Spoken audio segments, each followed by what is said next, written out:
Howdy, gang.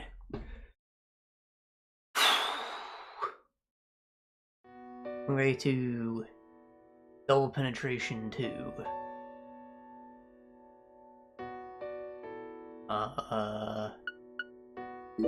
Right, the controls I'll never get used to because I'm holding a different controller. Now, I could Bluetooth Joy-Cons to my computer, that might help.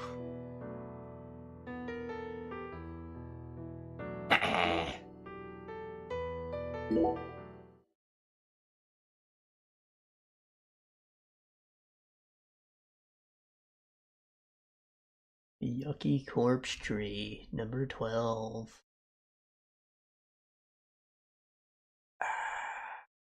So the Oracle told us to go investigate the crime scene. Apparently there is some kind of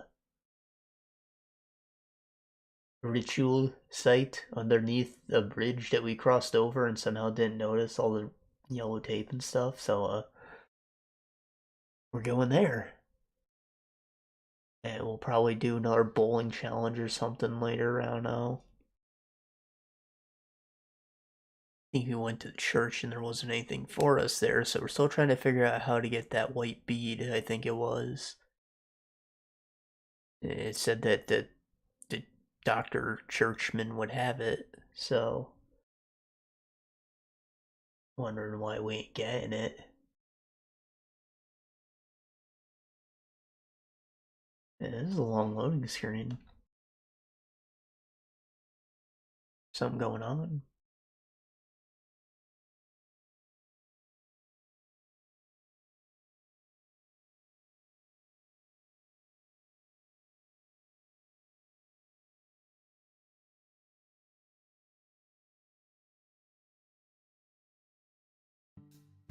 There we go.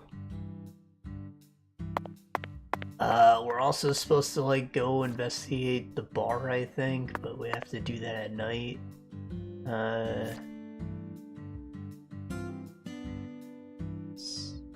6 to 8. We have to do that tomorrow? Yeah, we have to do it at dawn, he said. But it's not now. Find killer bees. We still haven't seen them.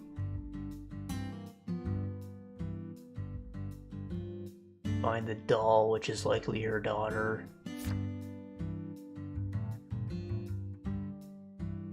Chef will have something to say between 11 and 13, so if I wait like a couple minutes, we can go talk to him, I suppose.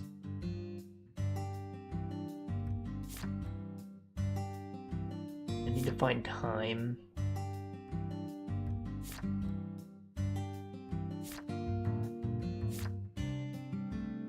And I still don't know how to defeat a UFO. I've been shooting them, but that doesn't count.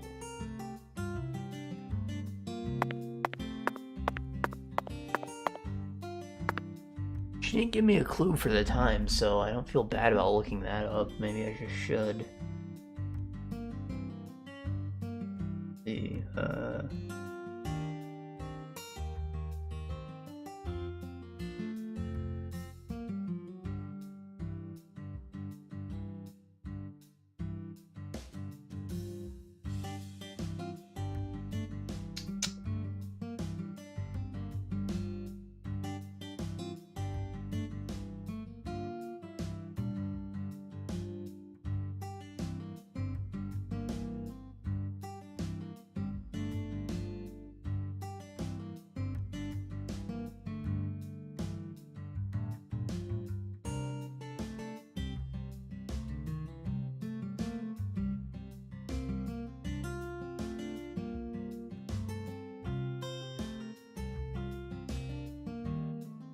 Okay. So if we stay out until midnight, I guess there's a special red enemy that'll spawn. And we have to get attacked by those and kill one first, and then a side quest will be available. And that side quest will give us some time.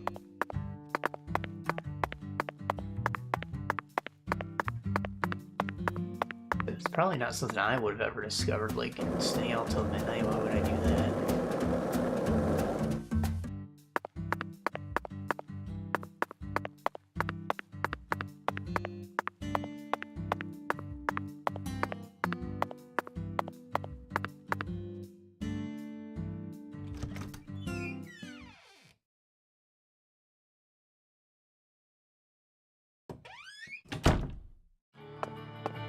I'm guessing those beads might come from quests related to specific characters then. So maybe whenever the priest has a quest for us, he'll reward us with a white bead. Hi there, handsome. Well then, show.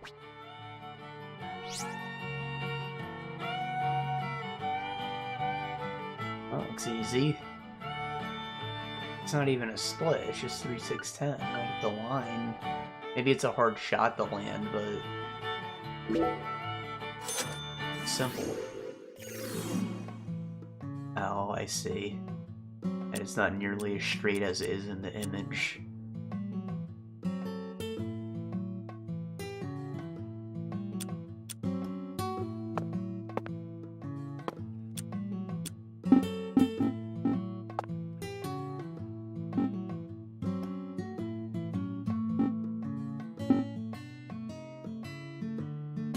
Probably want to do like this, and like a slight right.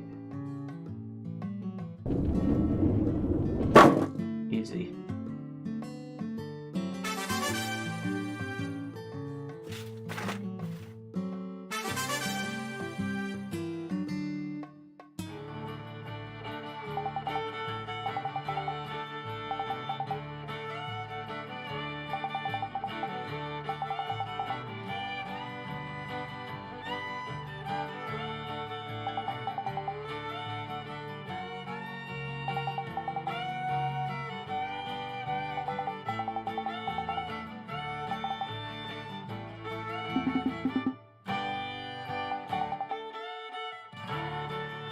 Stone.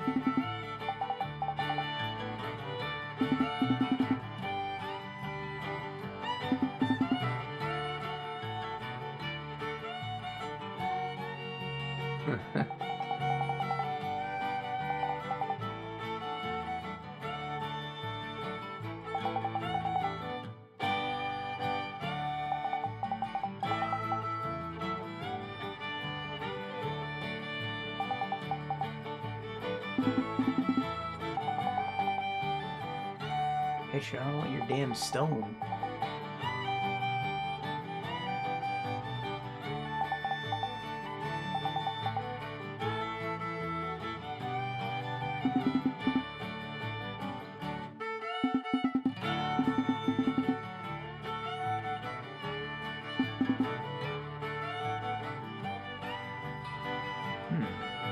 Maybe stone skipping's a mini-game.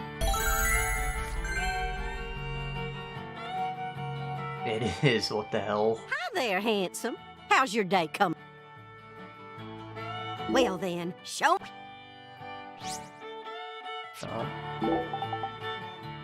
Final challenge, alright. I believe in myself. I have the potential to become semi-pro.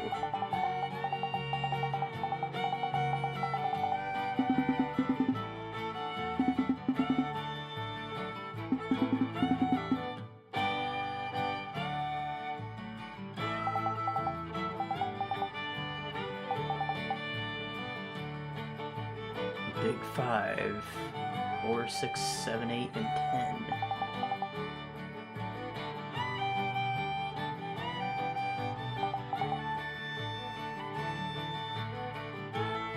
Only got oh right, these are all assuming that you're on your second hit already because it's a split.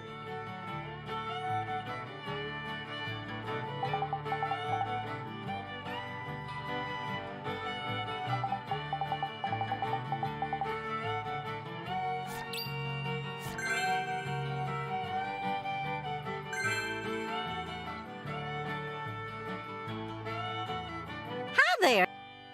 Well then.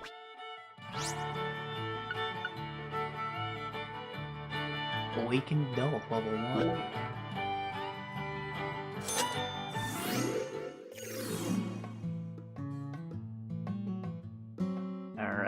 so...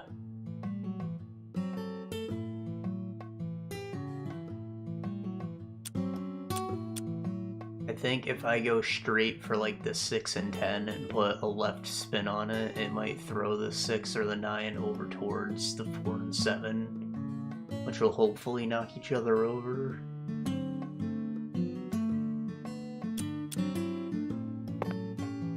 So I'm just gonna do like straight, maybe even just a slight bend.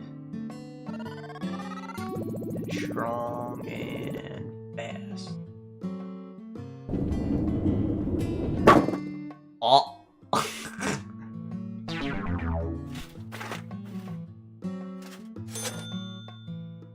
Alright, let's try it without the bend. Do a heavy spin. And that made a hook. So you don't put too much spin. Spin is the direction that it's going to get thrown when it makes contact, but if you put too much, it'll impact the direction of the ball.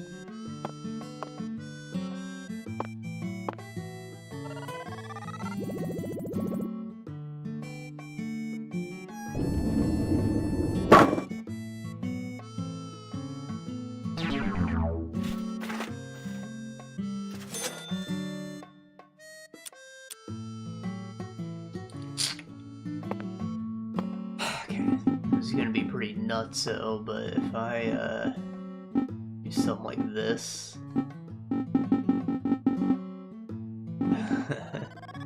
and I make it like kind of weak, like maybe, no, that's too strong. But I want to put like a heavy left spin. I can make it like hook when it gets to the end, you know. Probably want less of a curve, and then obviously less force. The force is the speed, obviously, and you want it to be low so the hook comes later on, or earlier, I suppose. Normally it's right when it gets to the pin, so you don't necessarily want that. Damn it.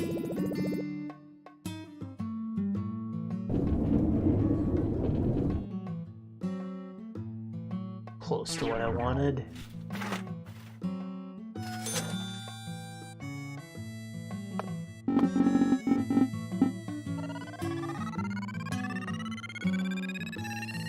There we go.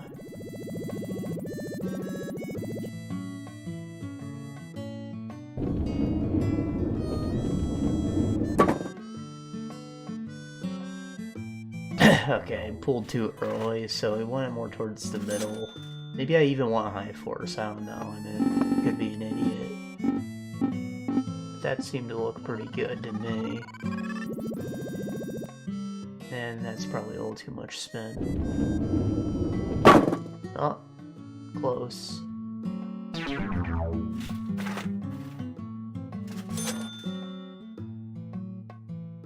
So I want a little less force than that.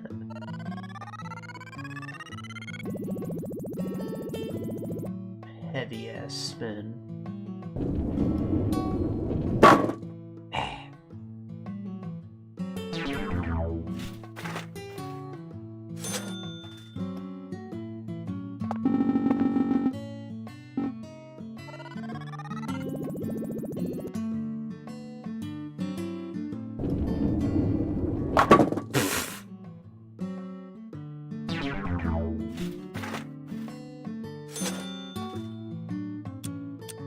If I could do that again, a little less force. Right in the middle, yeah.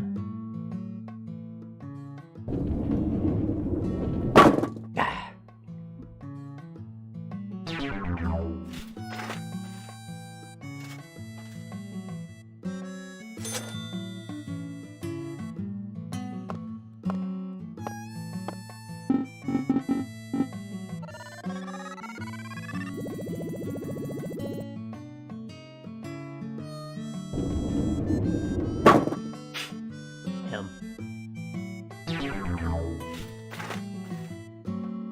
Just trying to do the opposite thing now.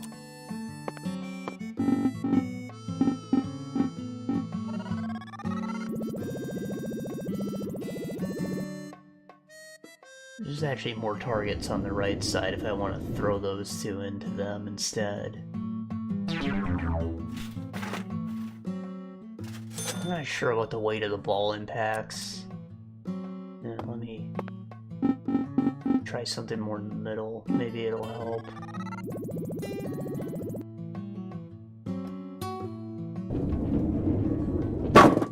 See, I hooked a lot earlier.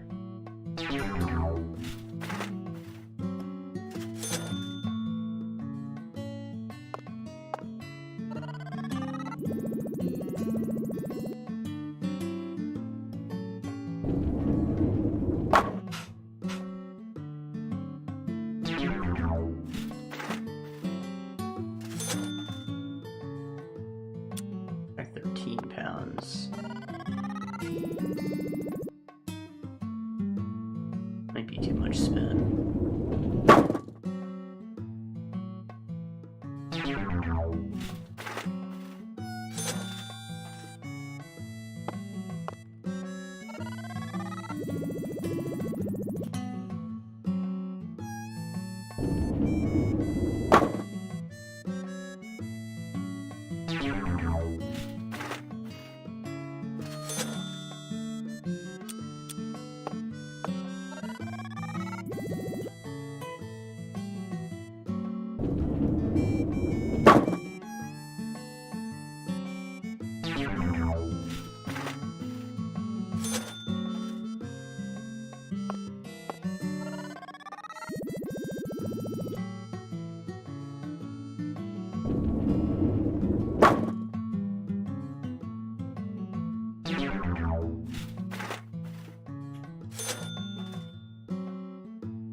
Try this strategy again.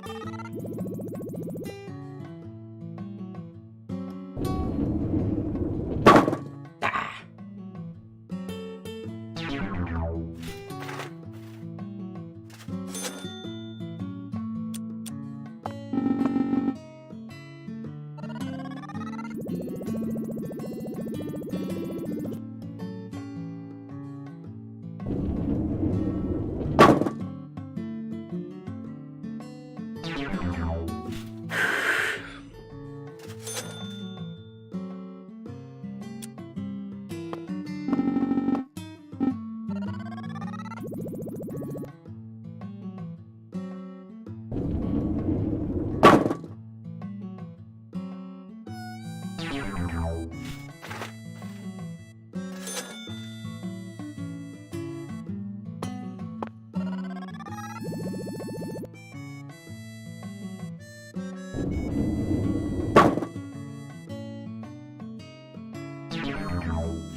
Probably too much.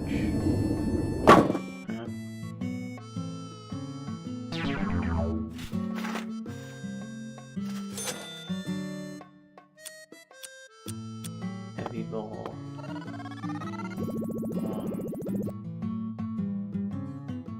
Spin.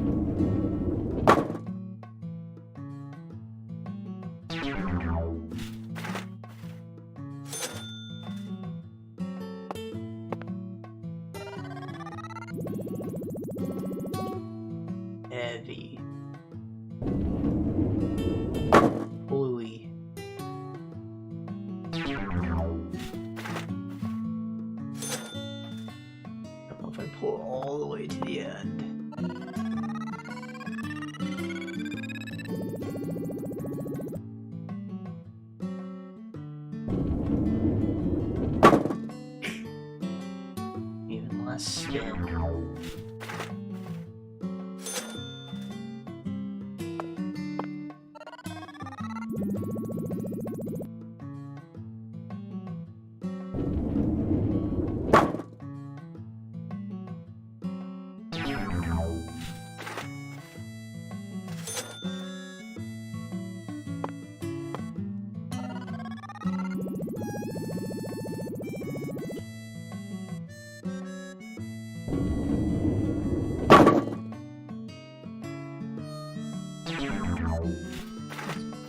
close to what I wanted.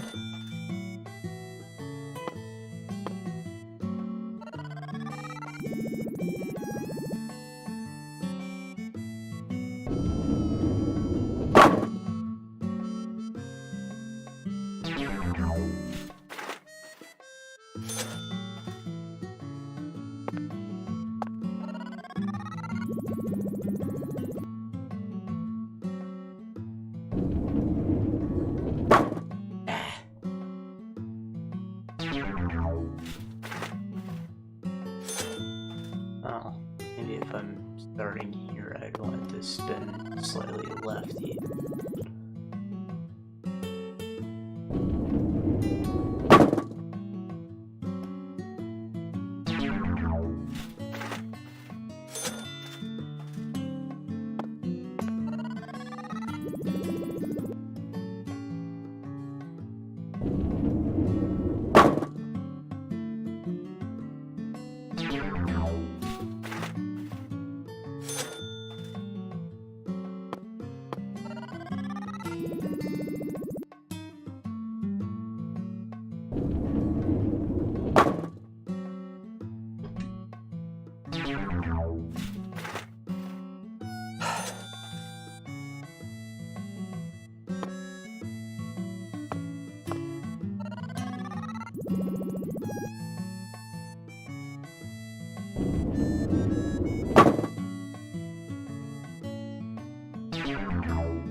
Wait, what?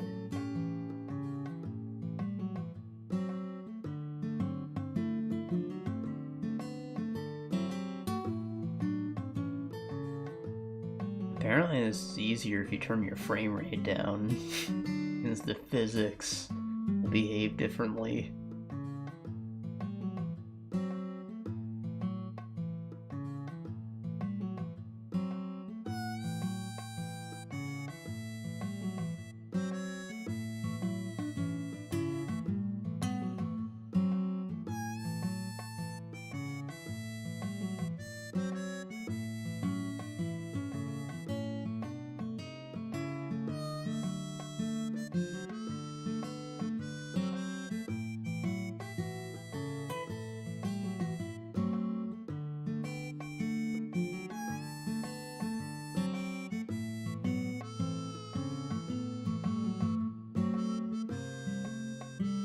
Alright, what a champ.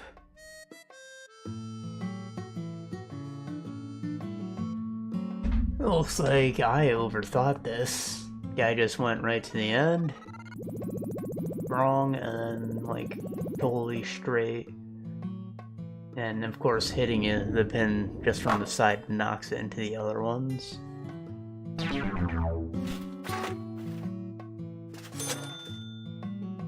However, you might have been on a lower frame rate, I don't know.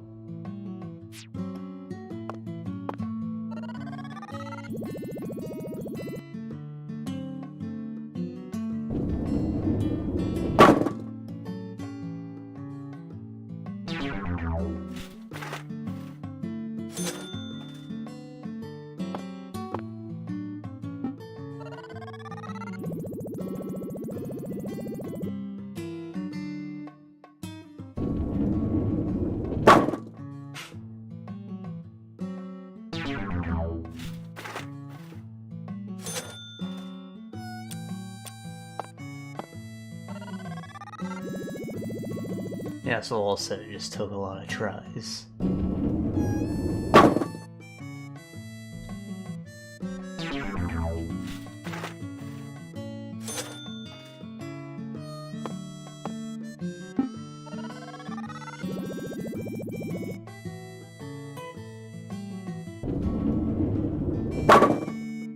I got one.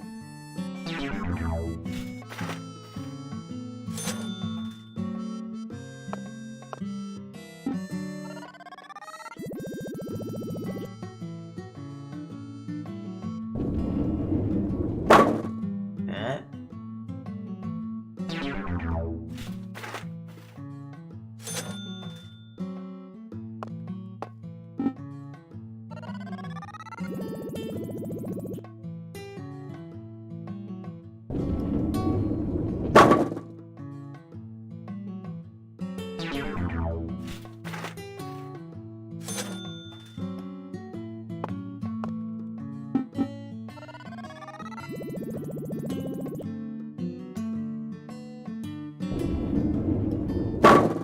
Apparently there's more split games you can do after this, but this is all you need to complete the task.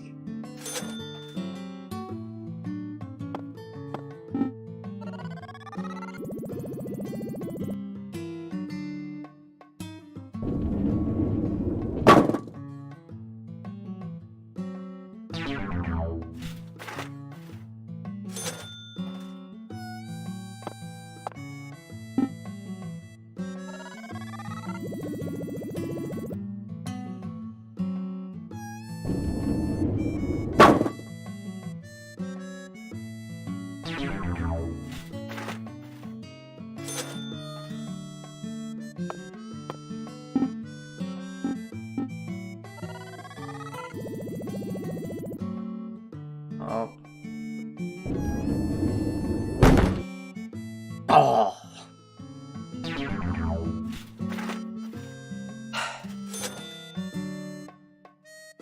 Do it from the other side now.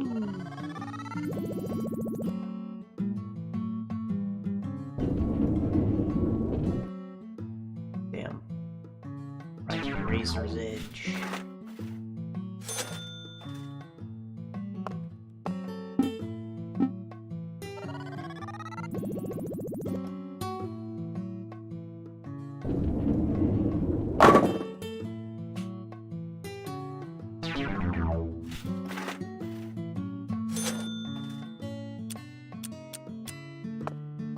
My goal is to knock him over with the other pins. We got more pins to work with on this side, right?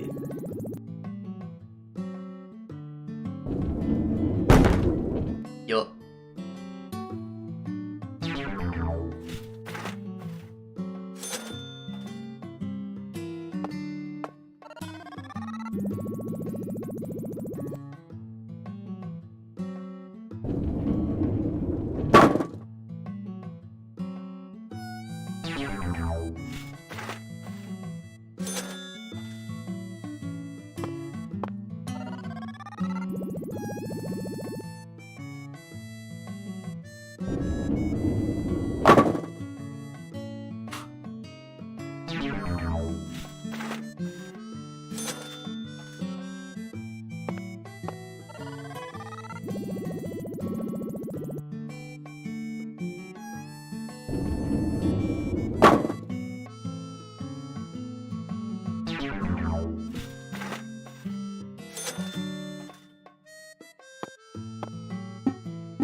It's close.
Baby split. Balls of glory. Fuck! Oh, you just busted a huge nut. Holy fuck shit, son of a bitch.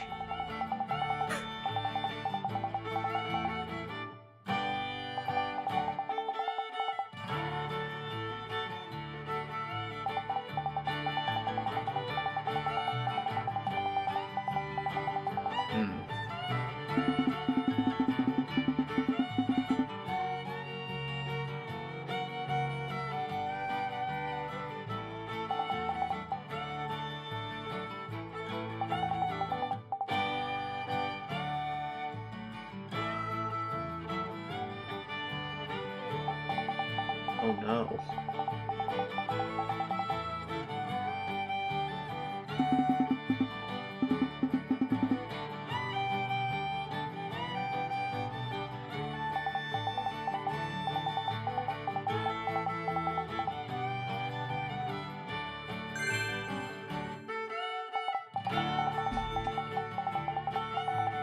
The power talisman.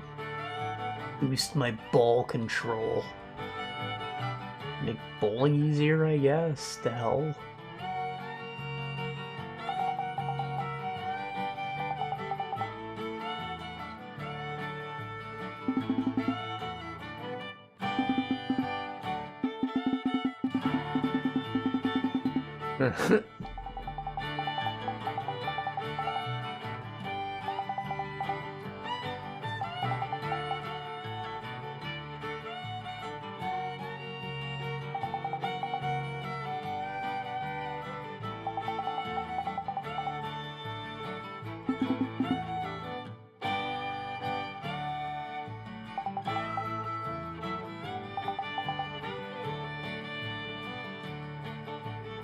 You can't watch The Big Lebowski? Ah, come on.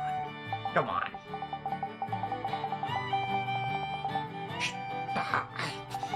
You can't do that.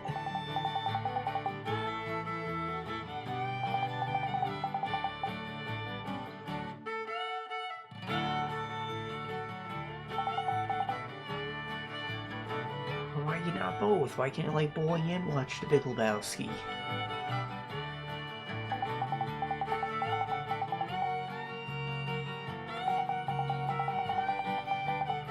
Just like your opinion, man.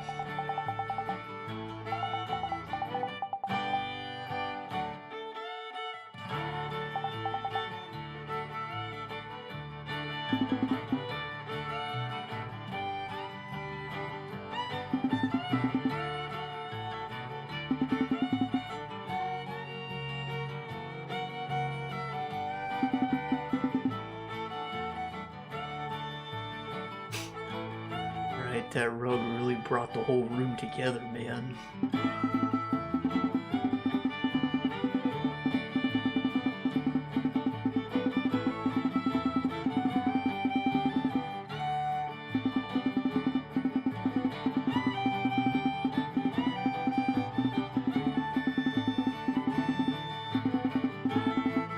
Rapid Fire, 1992, directed by Dwight H. Little.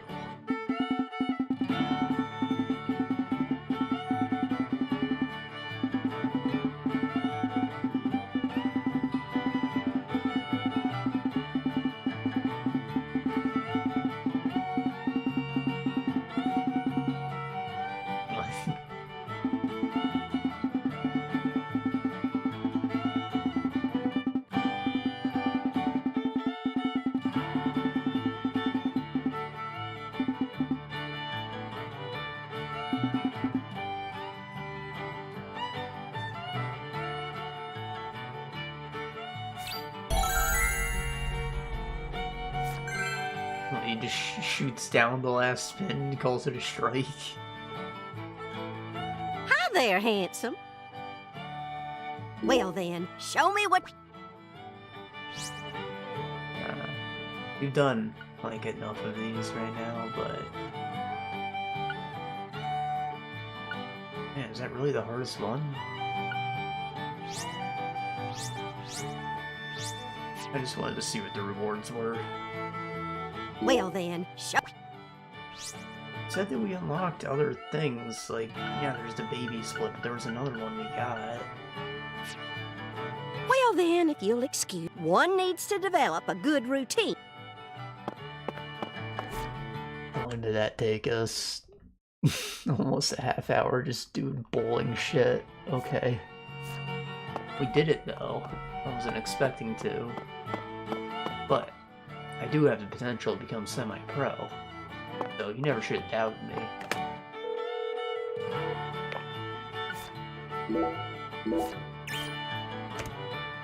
Pretty alright at it in real life too. Get a lot of strikes. Can't say I've had to do enough splits to get good at doing splits, but you know, do it right the first time. You know, that's my motto. All right, you're going for the perfect game.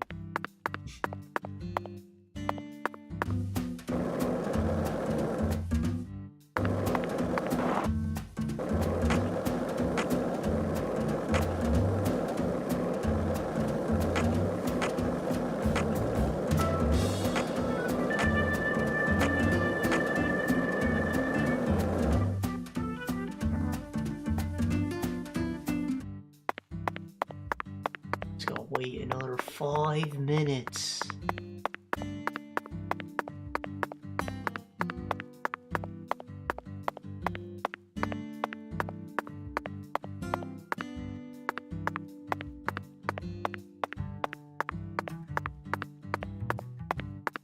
CLG.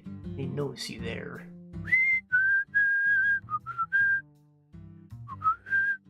It's the song.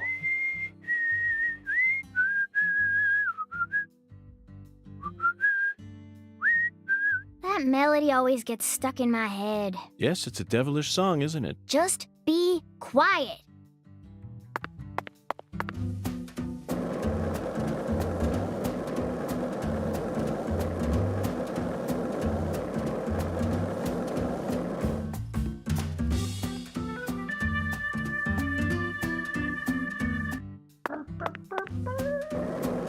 Alright, we can go talk to Chef now, I think.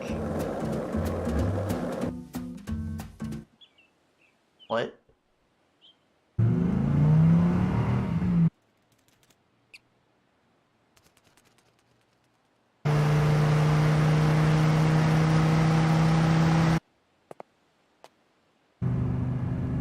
it's the Walt girl.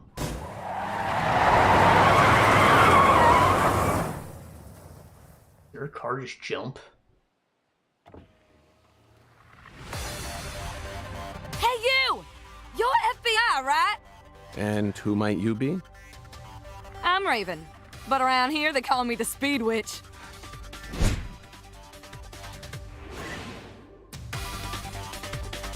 You're here investigating the lease Zero case, yeah? music. And instead of a car, you're using a skateboard? For real? You've already become the talk of the town, you know? Anyway, I was just wondering if you needed any help. What's your name? I'm FBI Special Agent Francis York Morgan. Please, call me York. Okay, Yorkie it is. I'm actually testing out a new kind of business right now. And I was hoping you'd be down to try it out, Yorkie. What kind of business are we talking about here? I drive my customers to wherever they want to go, and once we get there, they pay me. Now that I think about it, I reckon it ain't much different from a taxi. Seems a bit Crazy strange taxi. to call it a new type of business, then. Only 'cause you haven't heard the details yet.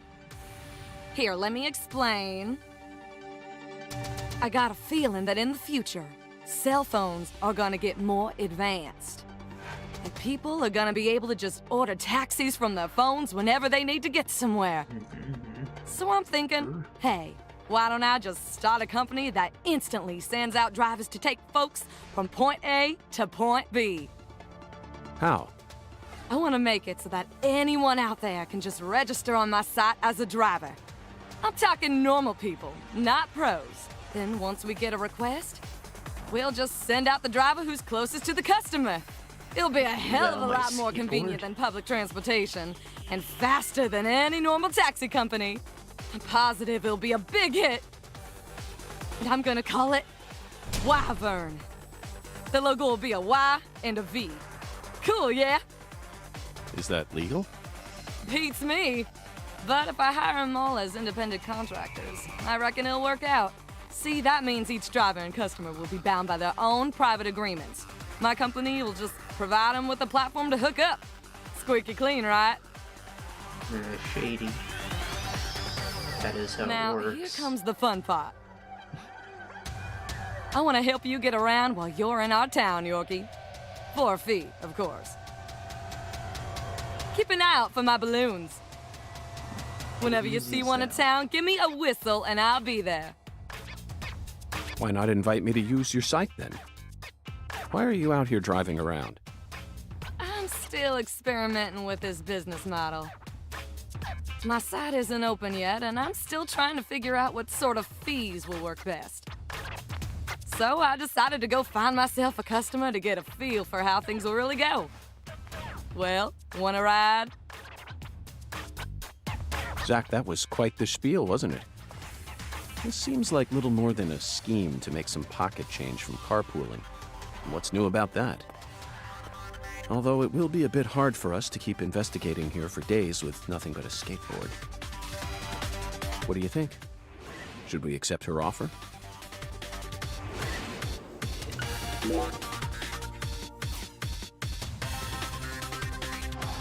That's what I'm talking about. Come on, get in, get in.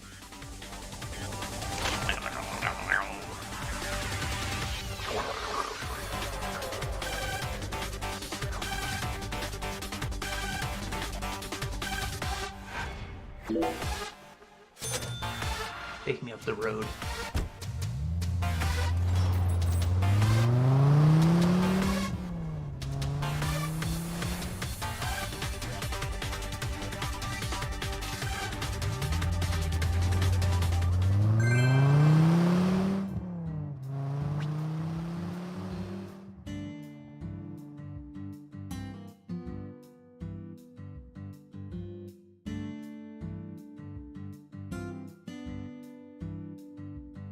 Secret hotspots. Nah, let's buy another hint while we're here, yeah? Maybe I can equip that doll we got.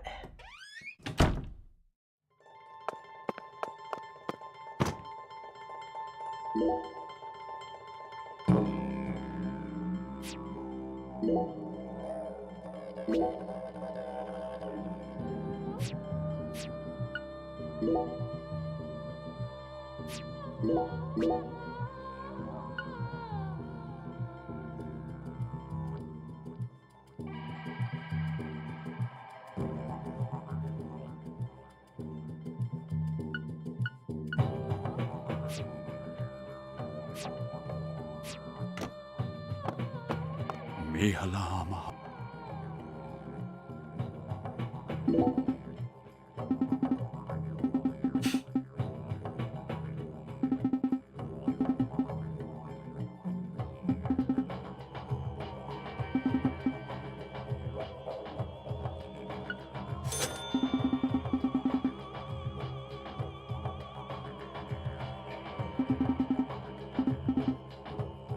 This'll Bayou B, that was double. He requested the one with 3 unique shells.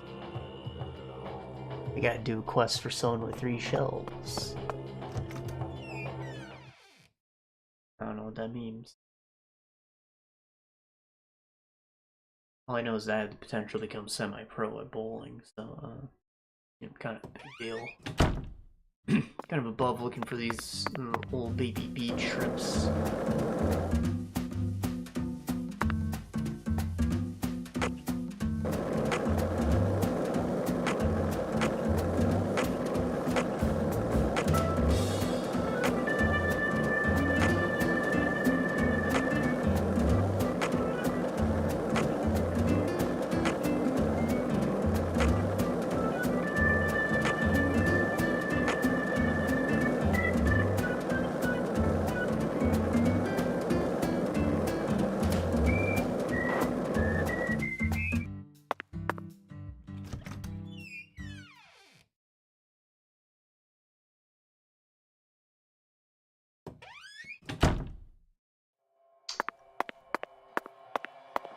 Here's the secret desk. Now we gotta talk to Chef, though.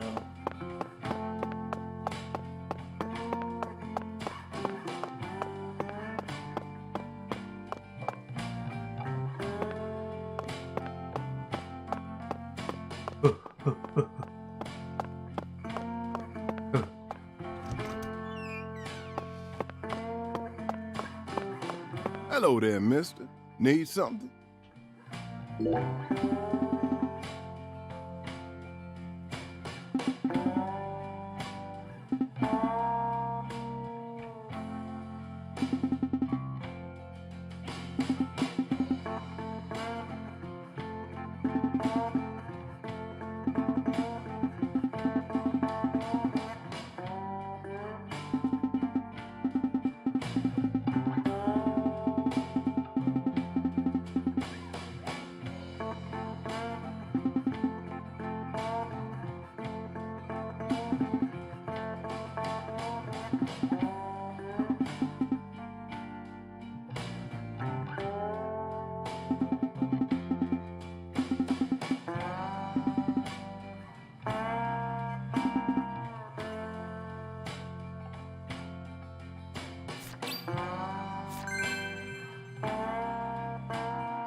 Near the bathroom.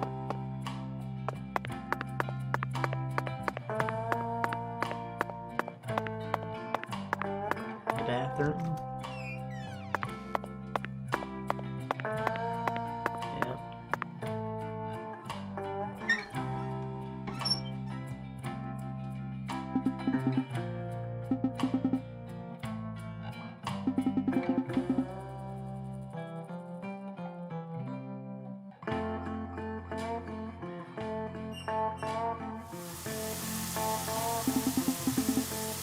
Oh.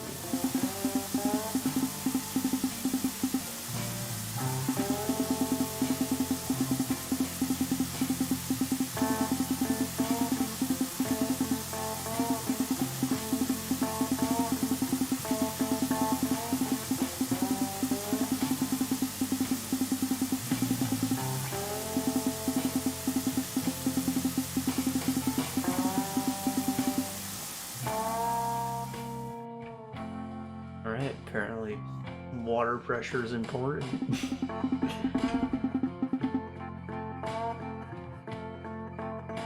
It kind of is. The water pressure in my shower is like kind of high, and you know, it just like comes out rough sometimes, like fucking needles shooting into you. Then you go to a hotel and it's like all soft. It still shoots out far enough to get distance, you know, like there's a balance to it.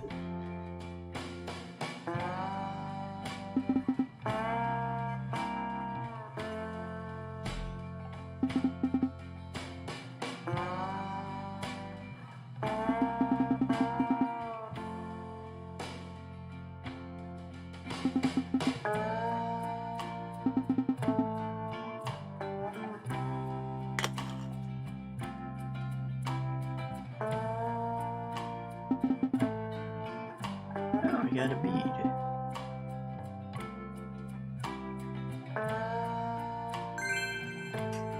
The Abyssal Bayou.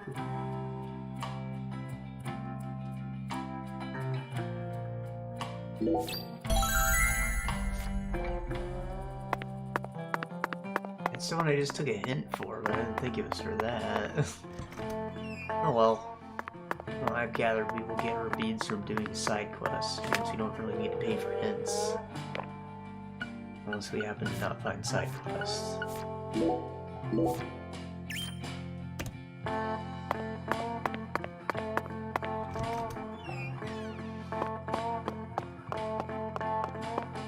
Now that's done. 6 to 8.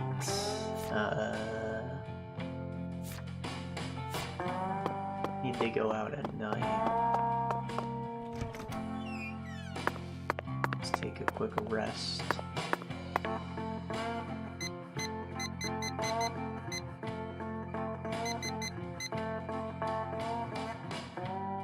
Look at midnight. We can meet those red enemies.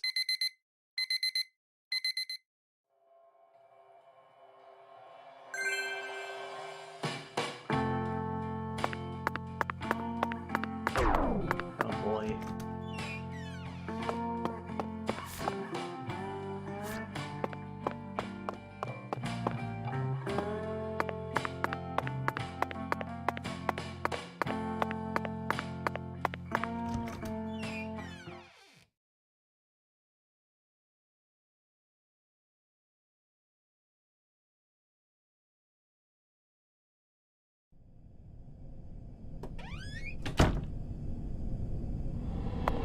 Ah! Midnight to 6 a.m. The town is the other world. And shadows will appear during this time, but only outside of areas will be affected. Facilities are still open, operate as normal. Mr. Alligator, not sure how much help you'll be in this situation, but I guess you're better than nothing. What? What the? Zach, I don't even need to say it, do I? This is right out of that movie. Videodrome, 1982, directed by David Cronenberg. At the time, it was seen as a hard movie to digest for normal moviegoers, but now it's become a cult classic. I always just saw it as another weird Canadian movie, but this changes everything. My arm and my gun have become one. Now I can really understand what Max was going through. Psycho gun. Hold down the fire button and charge it. Aim towards the enemy to lock on. Release, fire a homing bullet. Faster your firing speed, faster your gun will lock on. Locking on multiple enemies at once, also possible. Damage will cancel your lock on. So the stats still affect this gun. But I don't have all different bullet types because I'm actually trying to kill shit.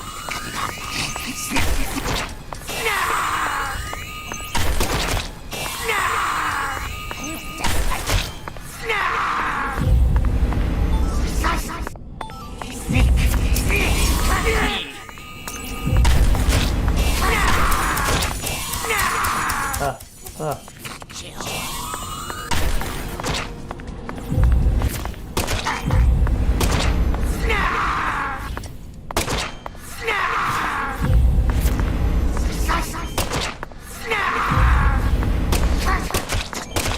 Did I run out of charges?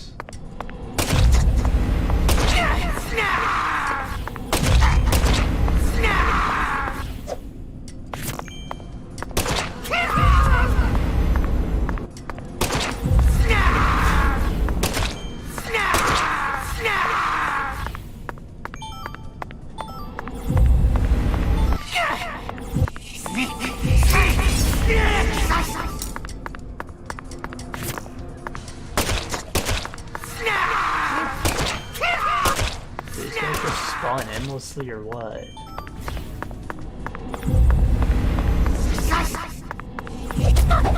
Itch.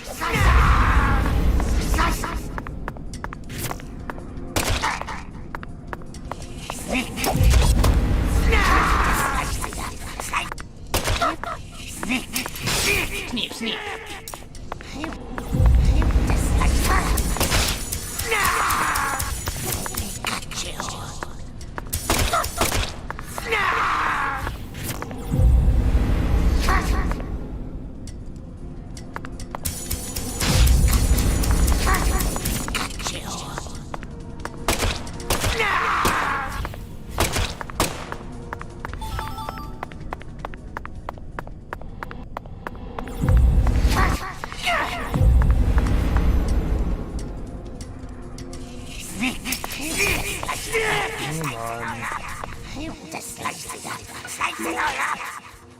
What are the hours?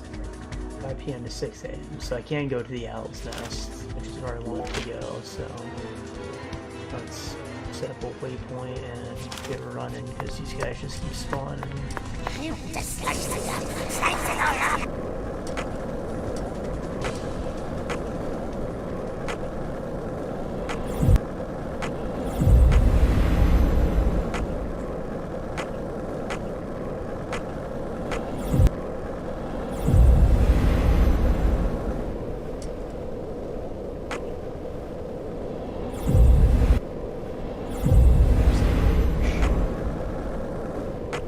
I thought it was weird that that marker is there, but now it's actually coming in handy.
The wall.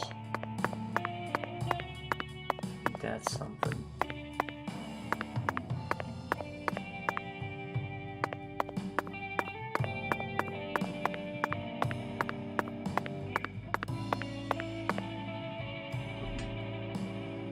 JA and ZZ Top?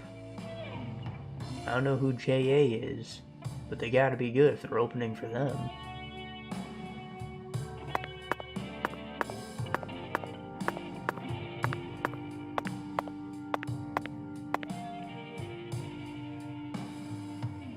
Oh, the gay cowboy, he's the bartender.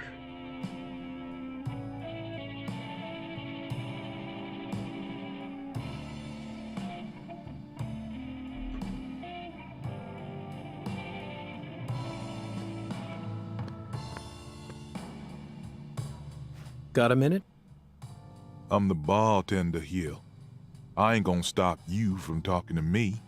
This is America, land of the free. So folks just do what the hell they want. That's one of the beautiful things about America. Yeah. Gary Buster Holmes, Xavier Johnson. FBI Special Agent Francis York Morgan. But please, call me York. That's what everyone calls me. A bureau man, eh? You hear about Lise. Yeah. That I am. Very astute of you. What do you know about her? No one lives forever. Eventually, all life must come to an end. Yeah. Yeah. So you don't know much about her? The girl I love was her best friend. That's all I know, man. Sounds like you're deeply connected to this case, then. Why are you giving me the runaround? Truth bomb number 1. Think good and hard before you reveal yourself to someone you don't know. Just some common sense for daily survival. Yeah. Yeah. Hey, Bureau man, you change your underwear every day. Yeah. Nice. Here's another truth bomb for Hope you do. Clean, white underwear without a single stain on it. So pristine it shines. Your day doesn't truly begin until you slip them on. Yeah. I mean, Our they're already world's on when my filled day with begins. truth bombs. And that's about all I can really tell you. Zach, this man has got a very unique style to him. I reckon it's about time we stop flapping our gums here, Bureau man. Don't give up the good fight. Yeah. Later. One last thing. Do you always dress this way? I'm not quite sure how to put it, but you're practically naked. This is America, land of the free. I'm simply exercising my freedom. And as my fellow American, you need to respect my freedom.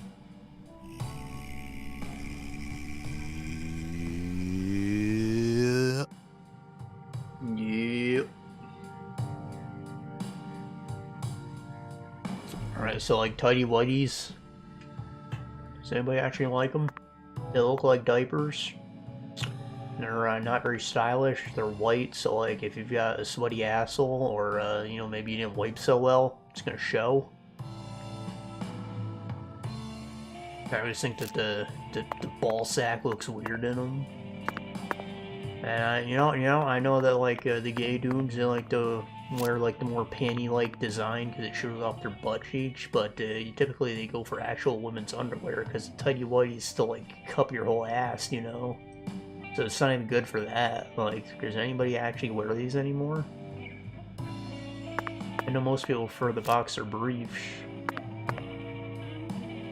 You know, like the tight shorts to like grip your sack, make your dick look huge, but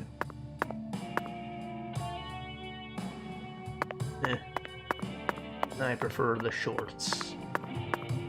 Still repping them MeUndies. They're so soft. And So, this didn't really tell me anything, did We he? meet again, Bureau man. Do you have a quest for me, Mr. Xavier Johnson?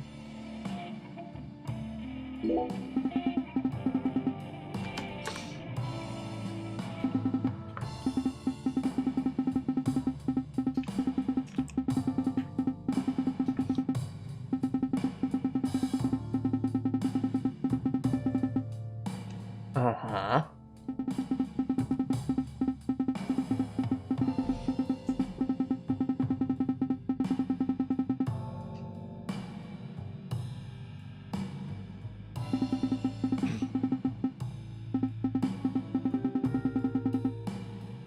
Simply, ew.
cocktail and make a pal. That's a good treat.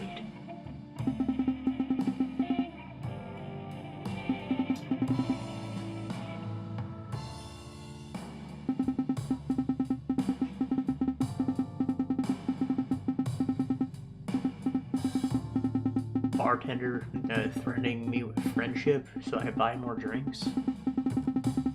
Expensive drinks? Scam.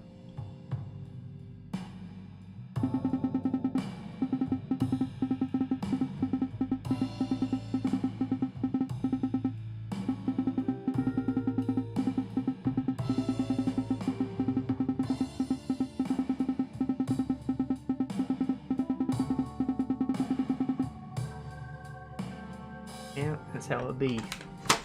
Bartender ain't actually your friend. You just gotta act cool for your money.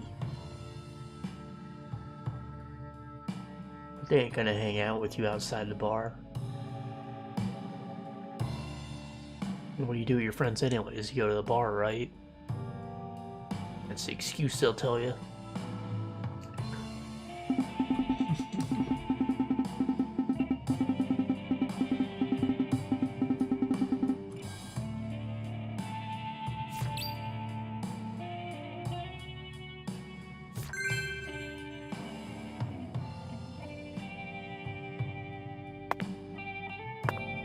So, we meet again. So Professor R owns this place, and you manage it all on your own? Pretty much, yeah. Professor R's really busy.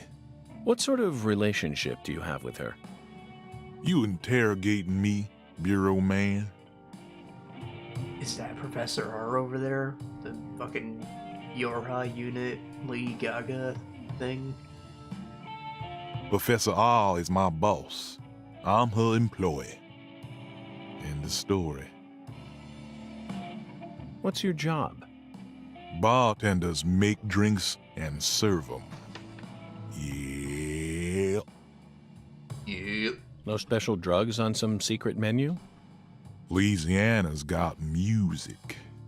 We don't need drugs. Well, I'm here investigating drugs, my man, so I hate to break it to you. Even in Louisiana, drug use is rampant. Not here, it ain't. Folks come here to enjoy a drink and listen to some jazz. I came across this spot when I was looking for a place where my buddies and I could play. Professor R happened to be looking for a bartender to sell some drinks and keep track of the money. And if that bartender can also play some music on the side, well, that's a match made in heaven.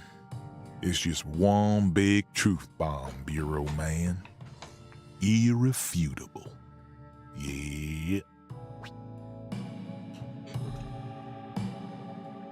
Crab cakes. Crawfish, estouffe. Lager. Dark and stormy.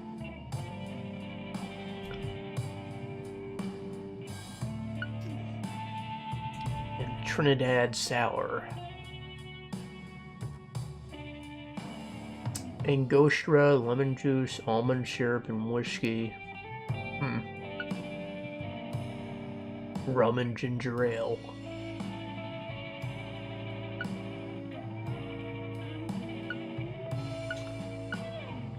That crawfish. Simmered in a spicy sauce.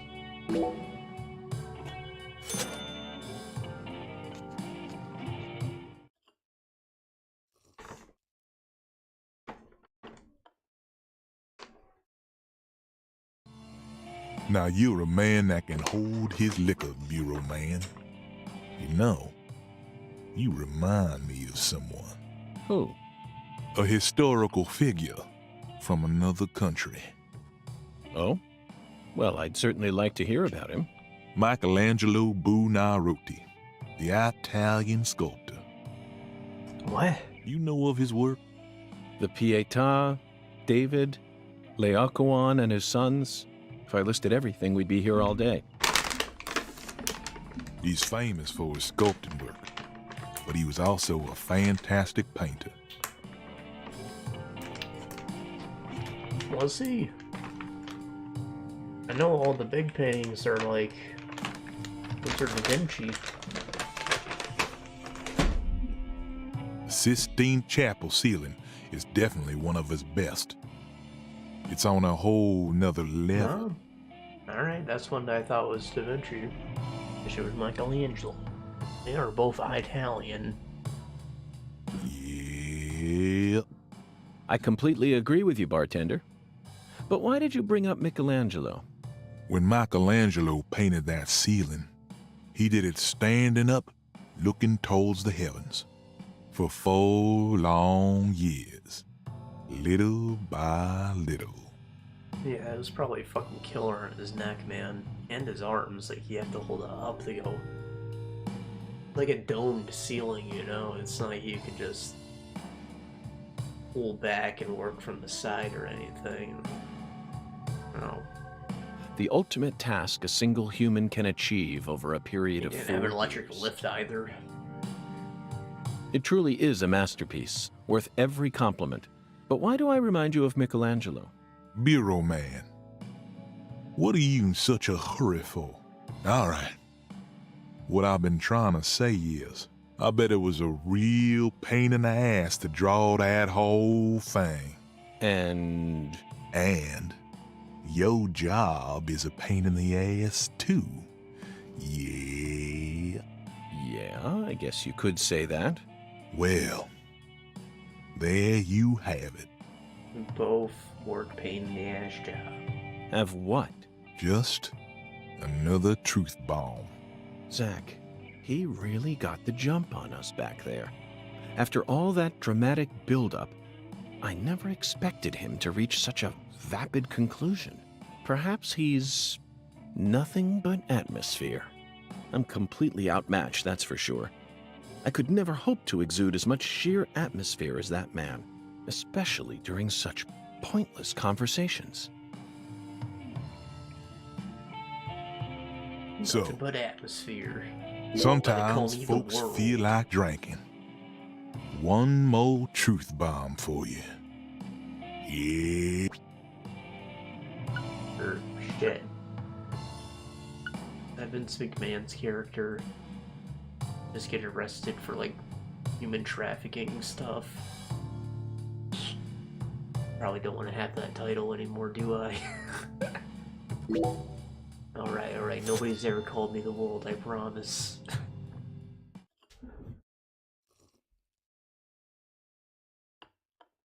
No, he's mankind. We're good.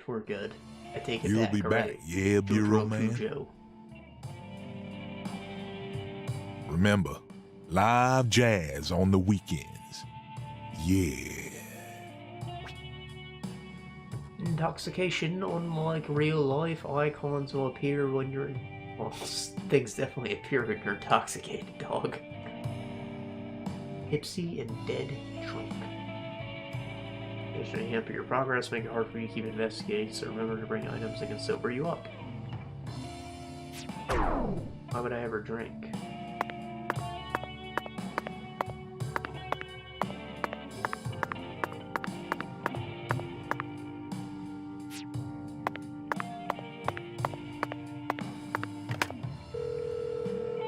Alright, well, there's no quest there other than drinking things every night. I guess it's good we're getting a start on that. Have to remember to do it.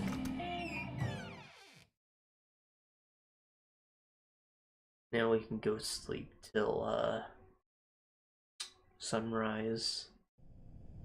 6 to 8, right? So we should probably wait until, like, 5. Yep.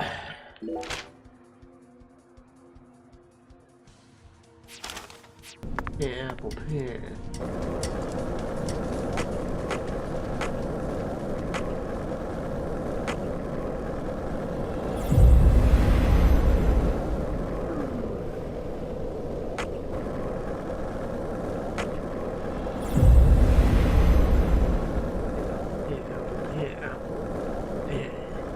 Apple.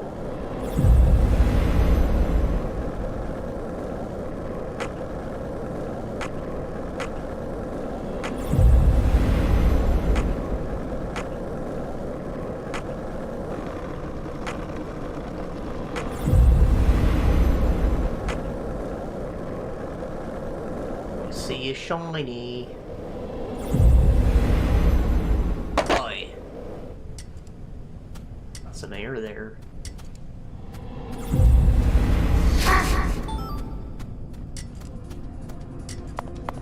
Ah. One kind of enemy, it's kind of weird. Even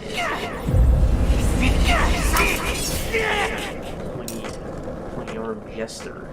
I was thinking for a second this could have been the killer bees with their stingers, but I don't think that was the case. Like, unless my counter is going up, but I had a quest to kill one killer bee, did I not?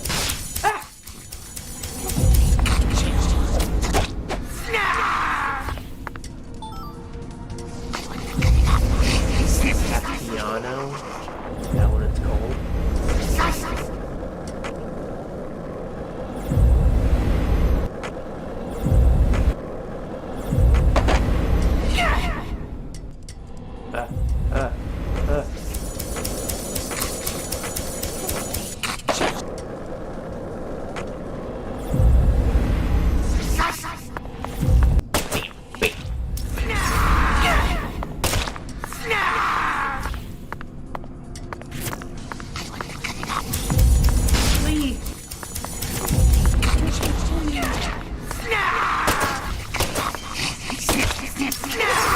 Something broke here, like I was supposed to be able to just do that. I need to take some kind of resource, like my concentration. Is that what just got spent when I shot that?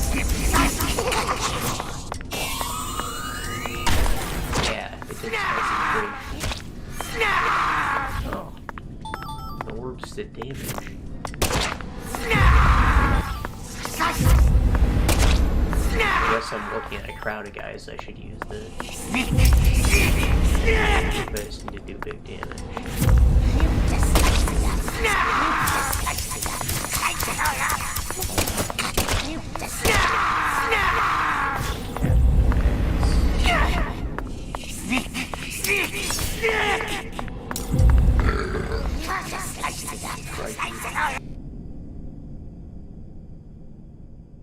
Well, that was something.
I'm gonna check my hunger.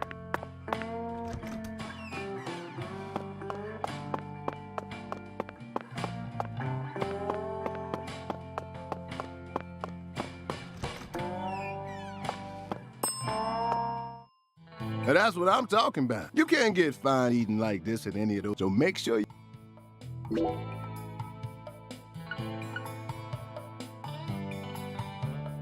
Bananas Foster. Bananas and ice cream smothered with brown sugar and rum. Huh. That sounds pretty good.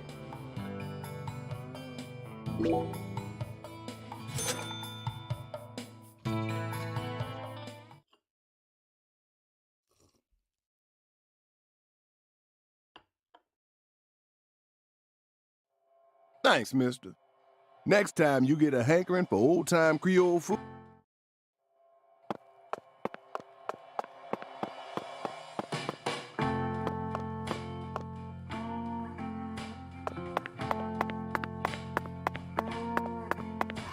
Probably too early to use that. Go to the crime scene though, so something interesting can happen.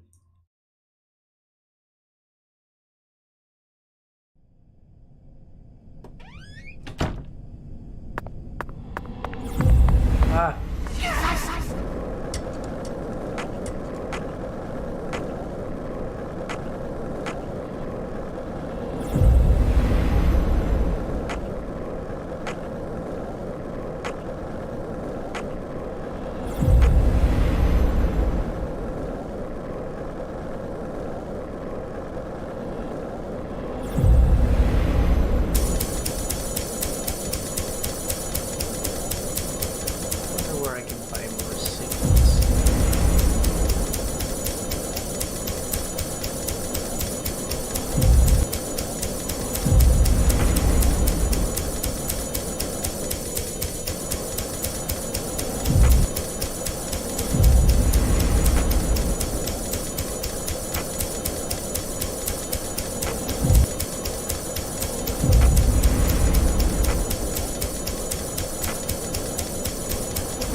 That was a bug.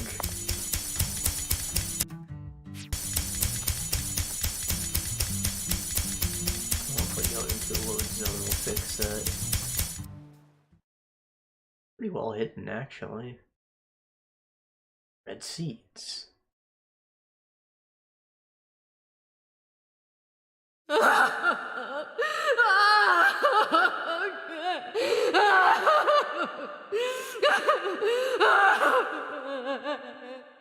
This is how it has to be.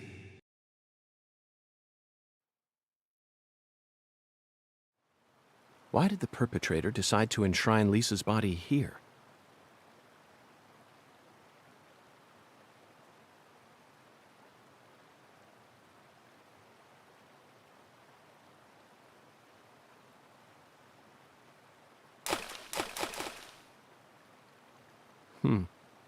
Remember this, Zach?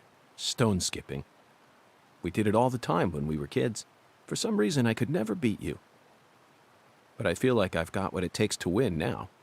You think that one's like right-handed and the other is left? What do you say? Shall we take a trip down memory lane? Stone skipping at a crime scene.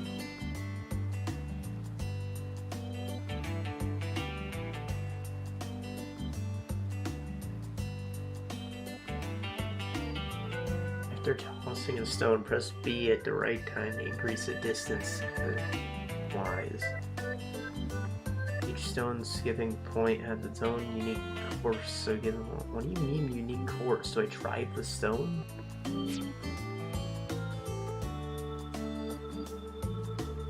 Shreveport? Ugh.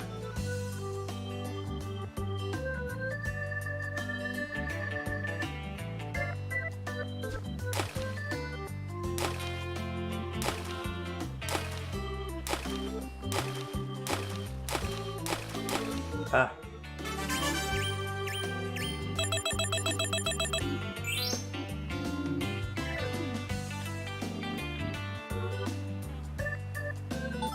You can get 11,000, I get a lizard skin. A mid-sig? Root beer? Hell yeah, bro.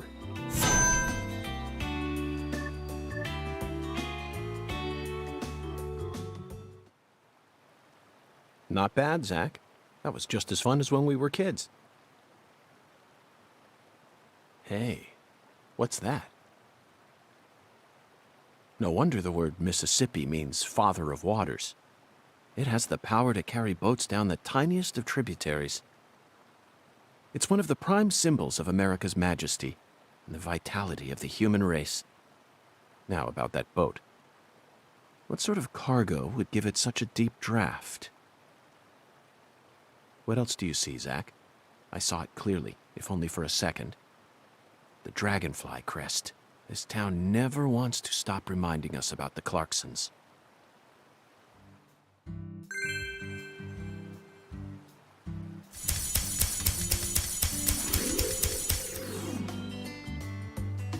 Monroe. Lafayette.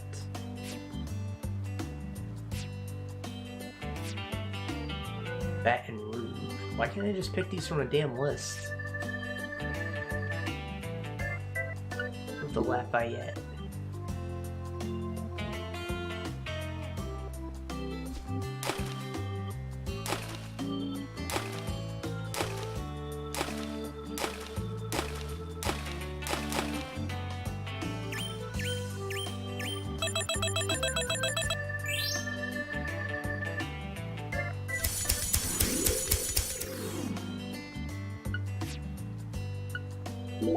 Monroe potato chip.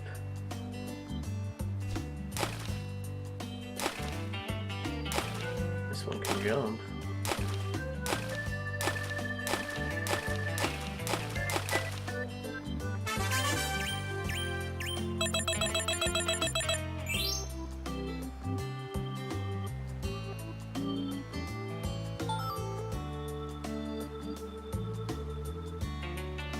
I didn't get 11,000 points. What? That's just 11,000 total points?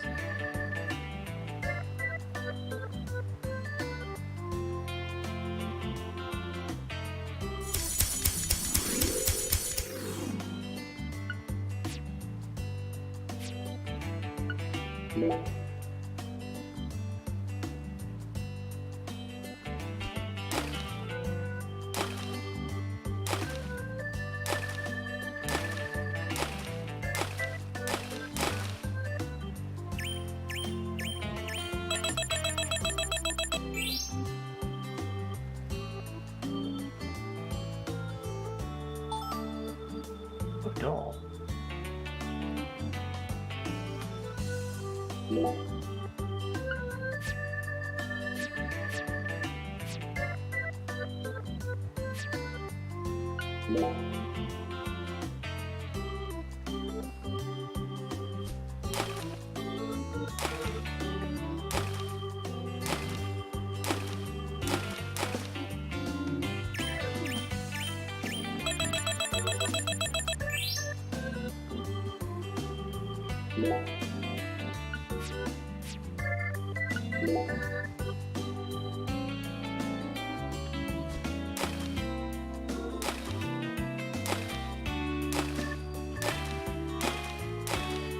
You get a bat, it kind of trickles out.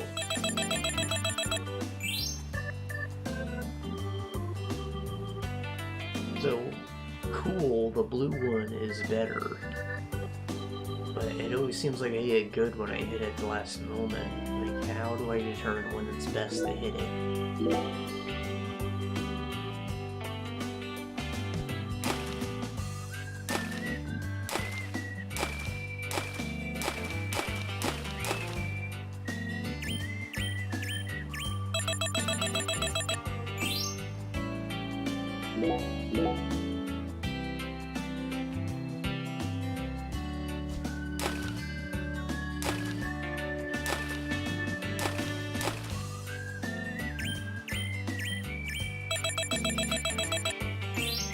It's definitely not the last moment. I'm not seeing the cue, though.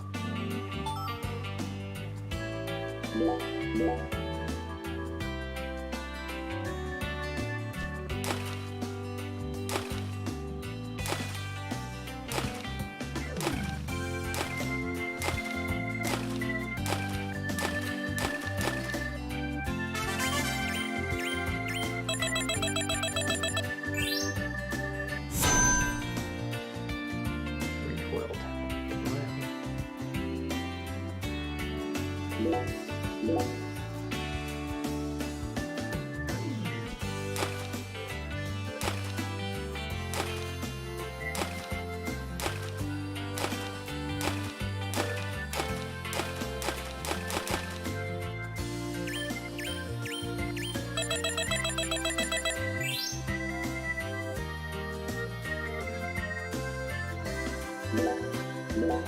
want that next talisman, the doll.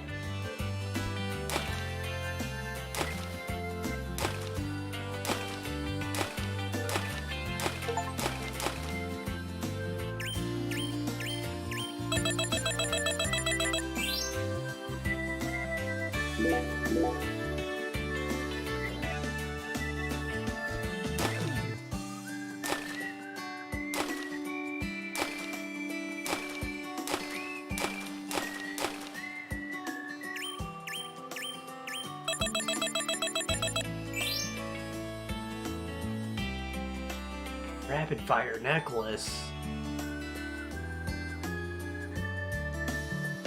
Okay guys, we're just gonna throw stones for a while. We're gonna get good at this. And we're gonna get that rapid fire necklace.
So you see how there's like a shadow under the rock? I think that's when you press it for the cool.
Stopping after the 12,000, don't worry. We can do this more later. still don't really get this. I feel like I've gotten better at it somehow, but like, I don't know how to do it right. I haven't surpassed 14 skips.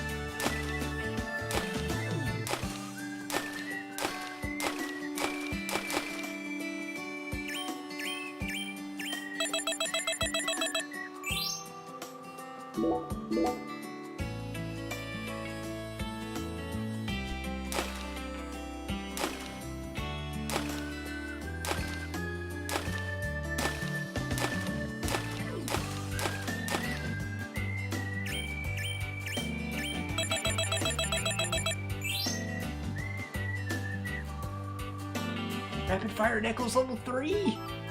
Oh, that's a lot of fucking points though, dog. Didn't know I can get that for free though, like not grinding out materials. Just have to throw rocks for a bit. Beans is at the door.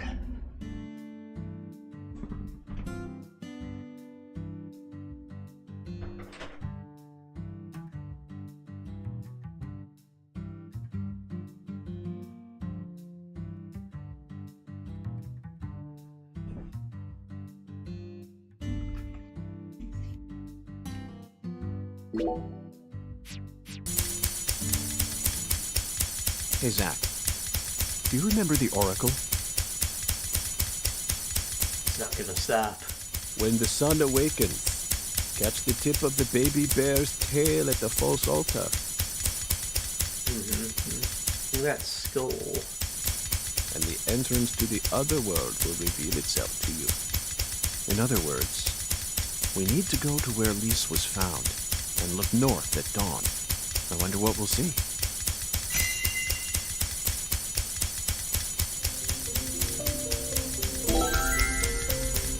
It's a skull, Zach.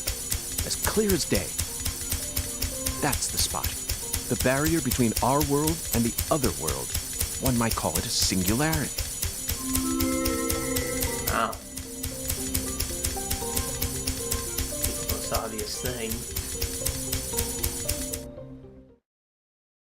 Now, what do you say we go inspect that cabin?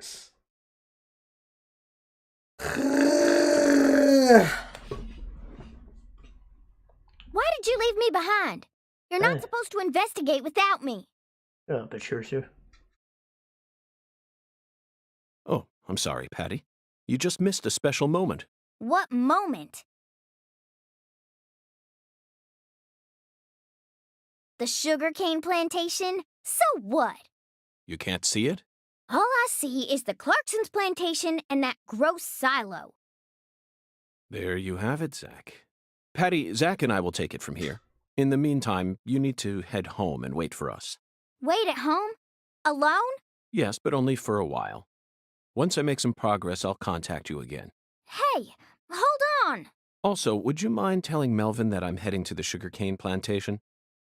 I'm sure we'll need his help later. Whoa, Agent York! Wait! You're really gonna leave a little girl like me here all alone? Act like an adult for once in your life. Look at you go home. We're not leaving you here. Don't get Melvin. I promised to protect you from all the evil in our world. You promised! Protect me! You'll be fine. You made it this far alone, didn't you?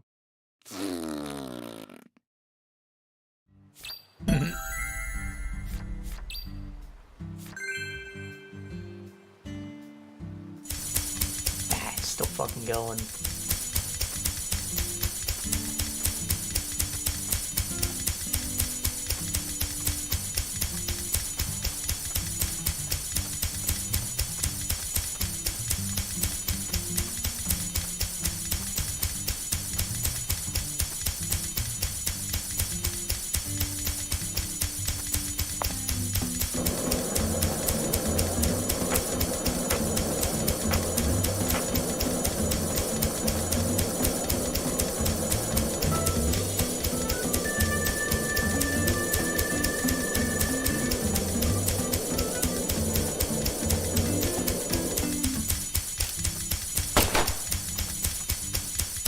Ah.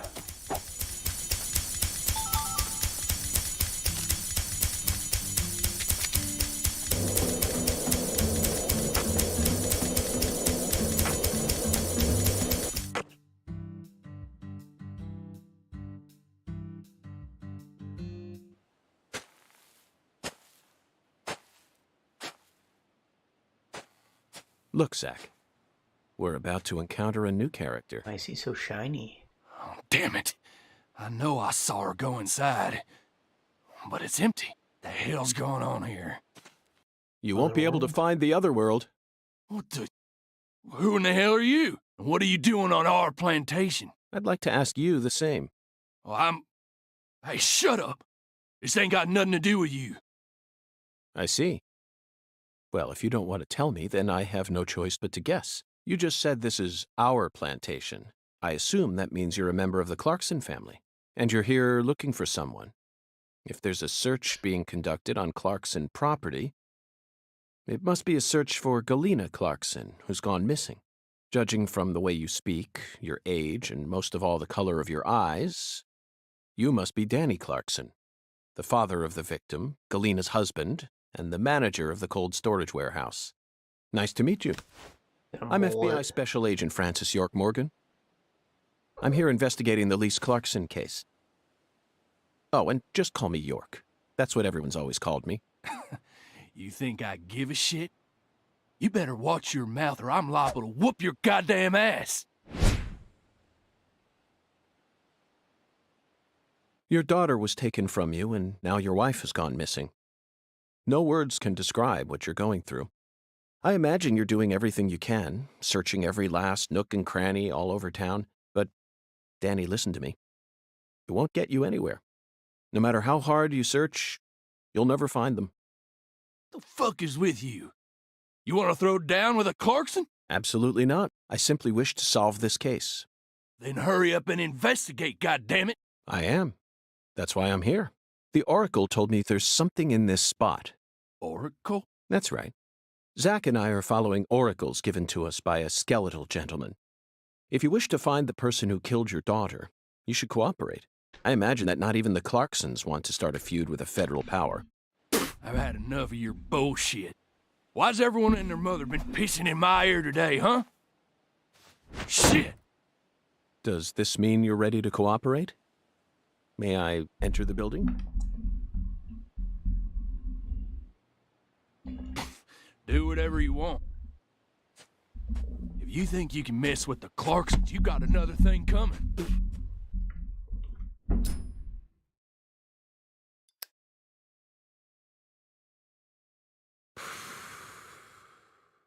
Zach, it appears that the Clarksons have no idea where Galena is either. And judging from Danny's demeanor, the family must be in the midst of their own complications. This case may require more work than we think.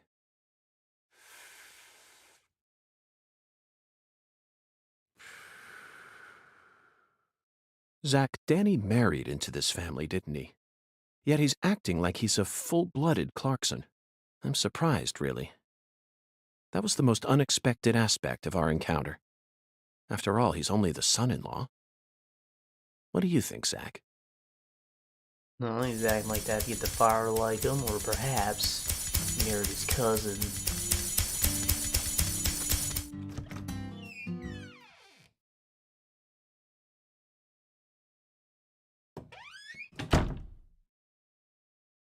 Oh! The Utar world.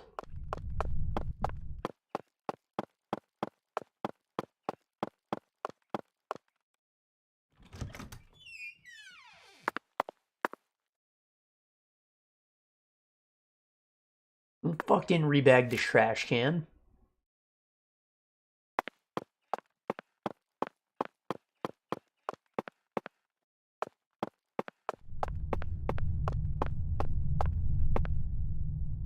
What?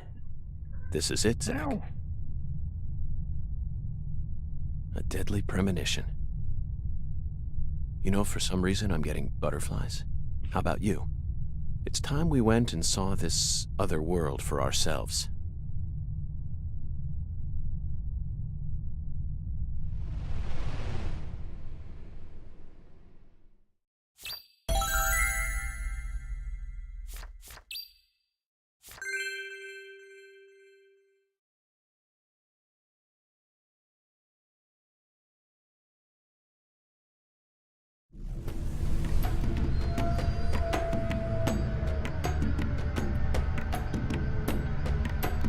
Zach, the countryside is always so entertaining.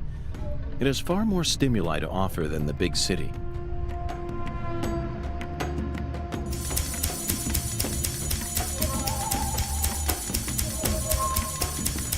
Of course. Those movies course, from the it's 80s still were all playing. predicting the future. Life's simpler than what philosophers make it out to be. In the end, truth and reality are never one and the same. Now we have nothing. Well,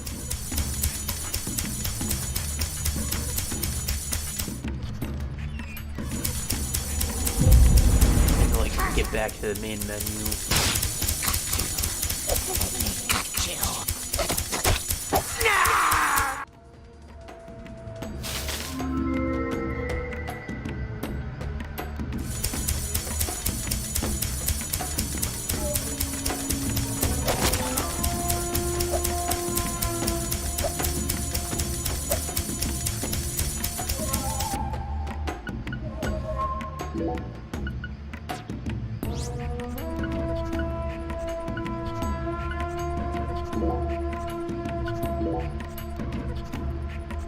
Dash dodge is right bumper.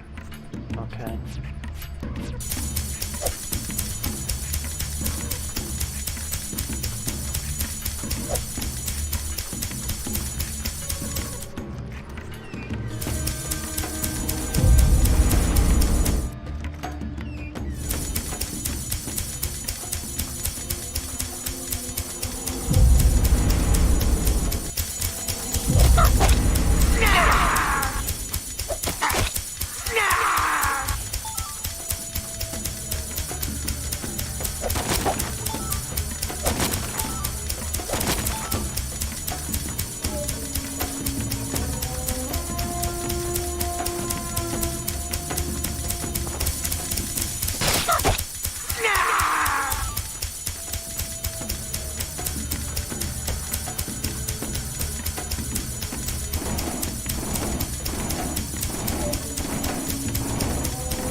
Ah.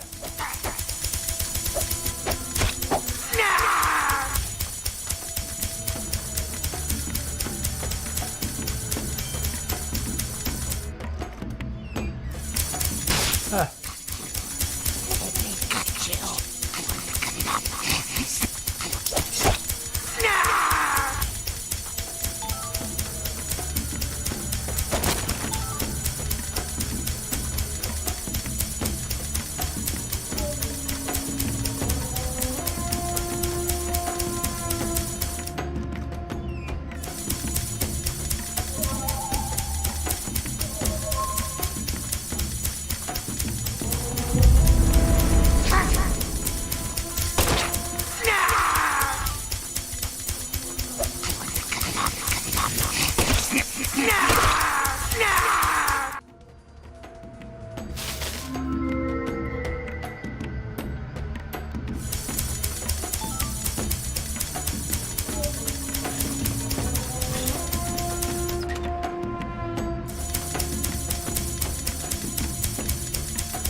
Oh, it still ain't great or anything, but it's moving a lot quicker at least, like it's more functional.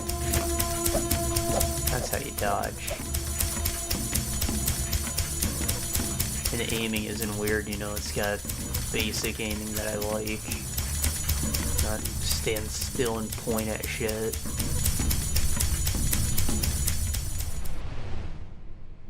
Though it worked a lot better because your character rotated where you were looking, so it wasn't really so hard to aim with in the last game, but still. Didn't like it. Zach, I sense something here.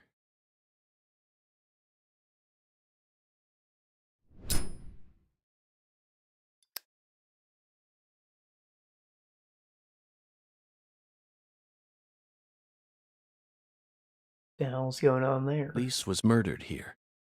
On a pallet?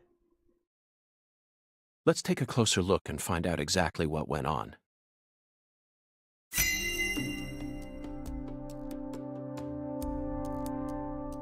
Oh, the sound's gone. That's great.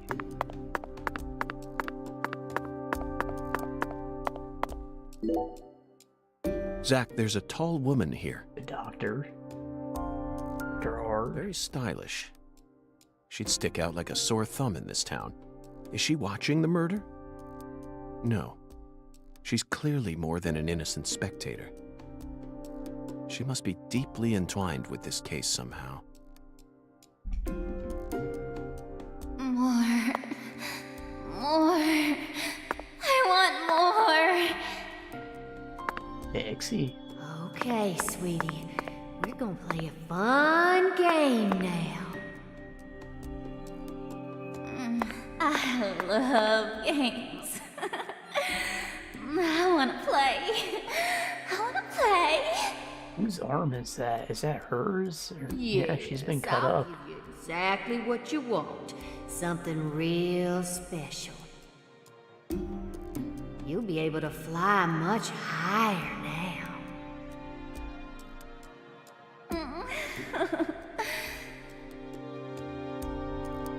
I'm happy. So happy. Yeah. I'm your mama. I know exactly what you want.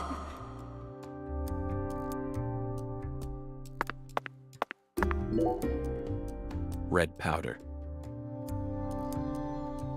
Ground up red seed. This must be Sang Rouge. But for some reason, it looks more vibrant than all the specimens we've gathered so far. Must be pure. Wow. Freshly made. It's amazing. I can feel it. I'm getting prettier. Yeah, you are. See, I made this just for you. My body's getting hot. So hot. I'm burning up.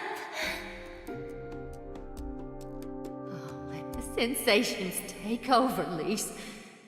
Soon you won't feel any pain. You won't feel anything at all.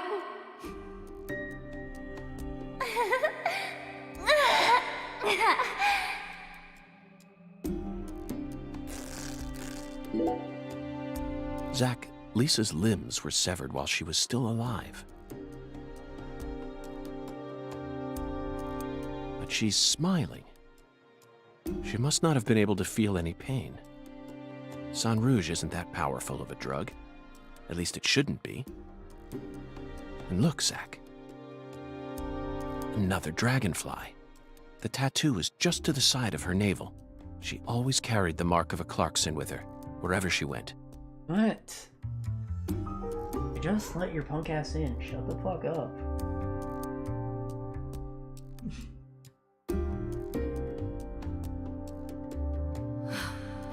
Okay, let's get started. This is gonna be so fun. Remember how you used to play with dolls that a when guillotine? you were a baby, honey? Yay! I love dolls. Dolly, dolly, dolly.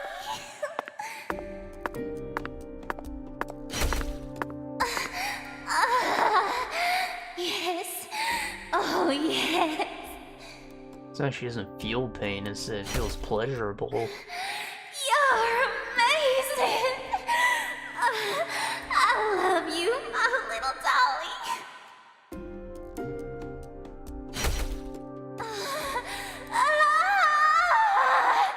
Yes, yes. Play with me. Play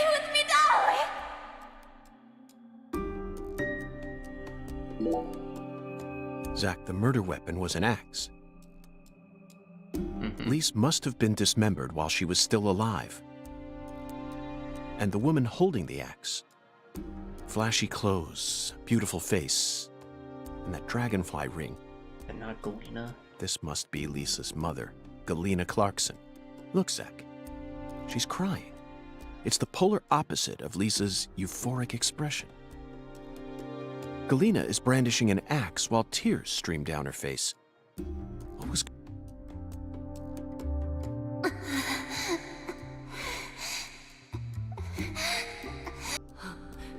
Lise, you're so beautiful.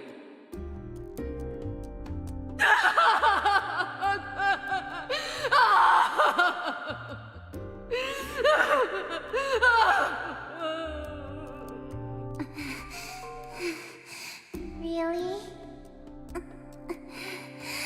Yay! I'm a little dolly. I'm a little dolly. That's it, Lise. It'll all start from you. Now you'll never die. You'll be eternal. Just wait for me, Lise. I'll be with you soon. I'll always be with you. Dolly, dolly, dolly.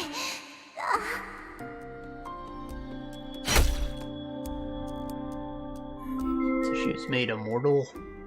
By what? They plant a tree in each one of her body parts? Is that why there's multiple trees in this town?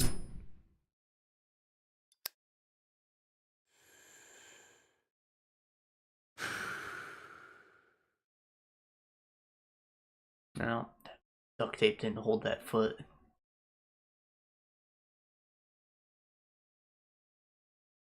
Lise Clarkson was murdered here. After she died, she was carried to the spot underneath that bridge. Why did the killer feel the need to move her? Bodies are usually only moved to cover up evidence, but this is different. Lisa's body was enshrined. She was being shown off to someone.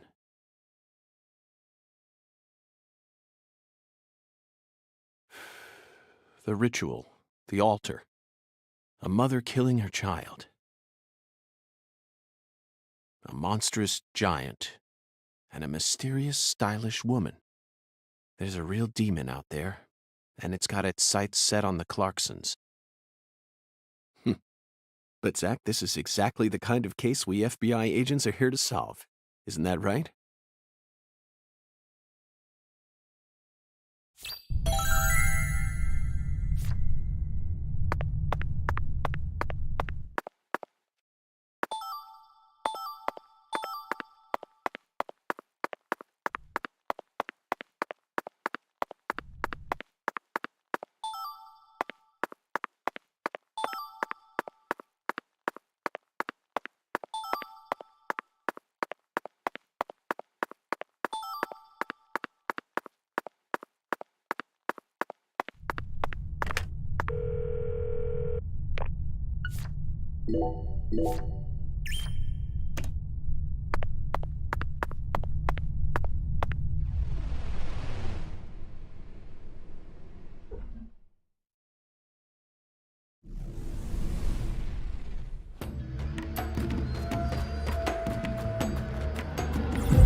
Fix this.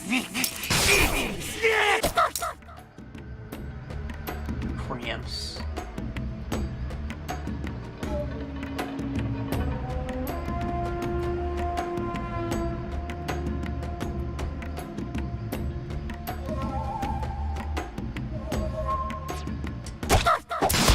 Cramps probably from fighting in melee too much.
just went away on their own. The spirit gun looks pretty cool. Psycho gun. It's a spirit gun.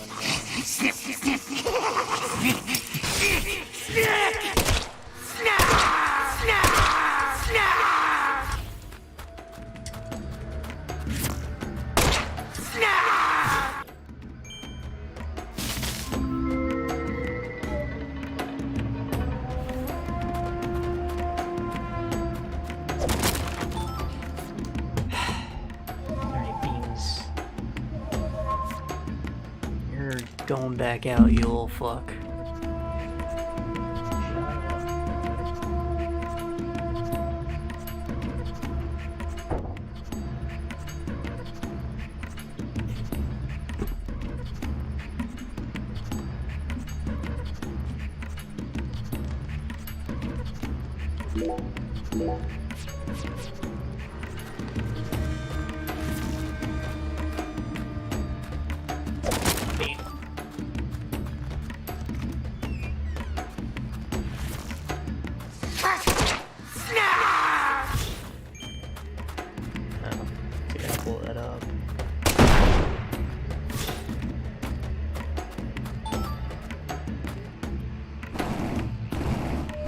Fire explosion effect is interesting looking. Like clearly they're just like expanding a sphere and then they have a little fire particle effect plate around it, probably projecting out of it, but like it still kind of looks good. Like it's cheap, it's easy, but I like it. You know, it's still good, it's still stylized somehow. Normally an explosion's got like 5 different particle systems making the whole thing. They'll have like the shock wave and then the wave of fire that come out along with the initial explosion, and some loose fire, and then sparks, and the smoke, and a flash of light too, of course. Maybe some shrapnel from the barrel self-exploding. And that one just like 2, and it works.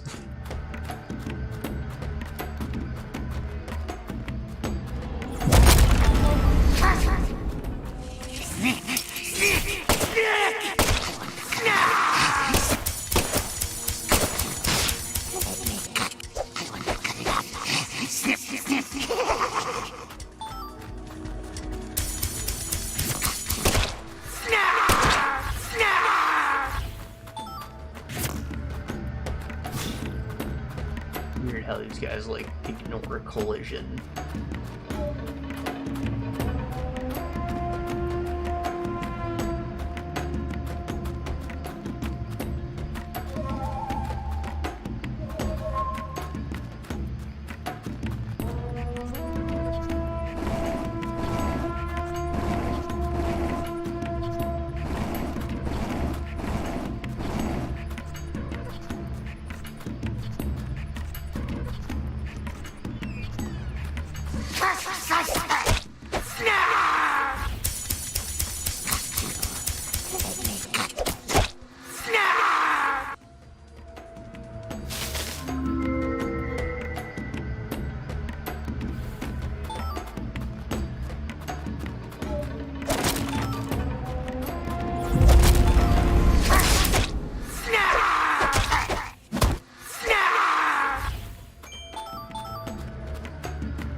fight or something.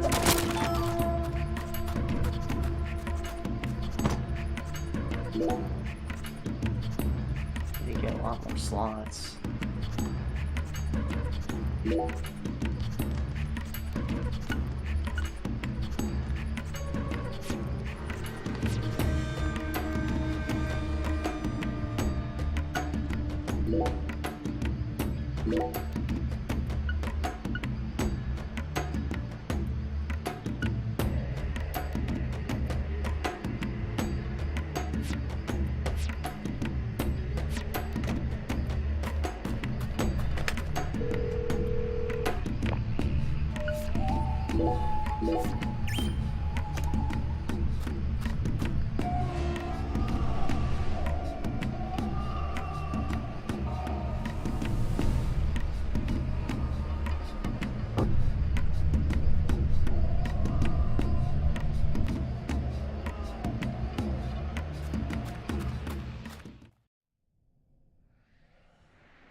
The baby.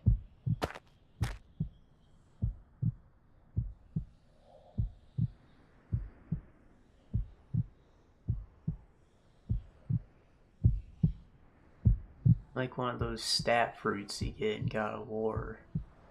I did it. I really did it. I finally completed the first ritual. Now the plan something like that. will begin.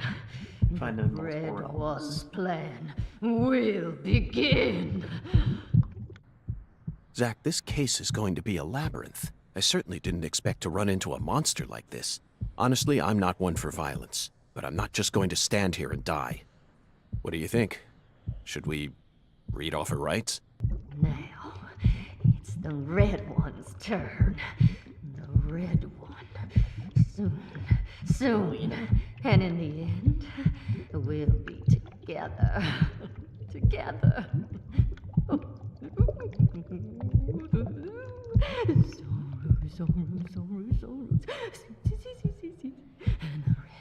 the red. Oh, see, red. Oh, yeah. I killed Lise. I did just as I was told. I killed her. So pure, adorable, and beautiful. I killed my own baby. Lise, you son of a bitch! What did you do to my daughter?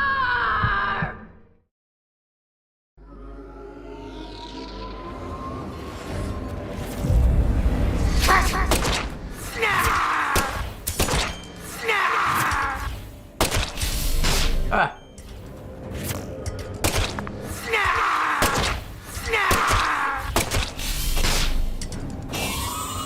Dodge that.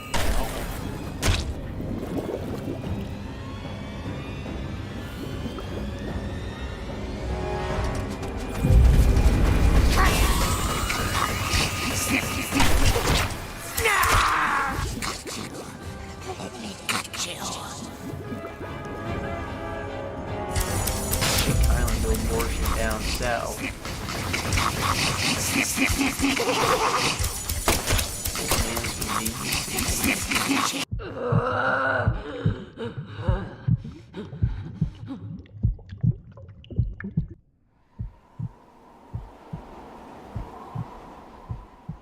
You're really pissing me off. I'm invincible now. Holy red seeds protect me. So then why? What are you? No, it can't be. You came here to stop our plan? You can't stop us now. We already made our sacrifice. You don't know how much we sacrificed. How many tears of blood we cried. All for the Red One's plan. We've come so far.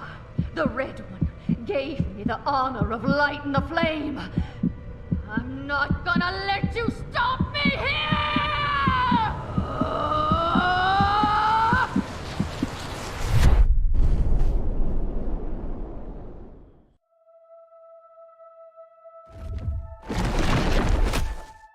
And pooped her out. As a monster.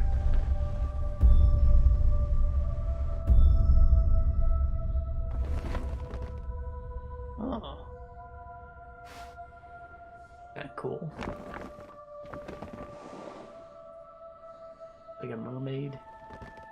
Mayan headdress and big hand. Galena, is this your true form? Gosh, Hollywood would have been all over you. Although you probably would have been typecast as a gross monster. The kind that heroes always kill. We're going to make a new world! And no one's going to stop us!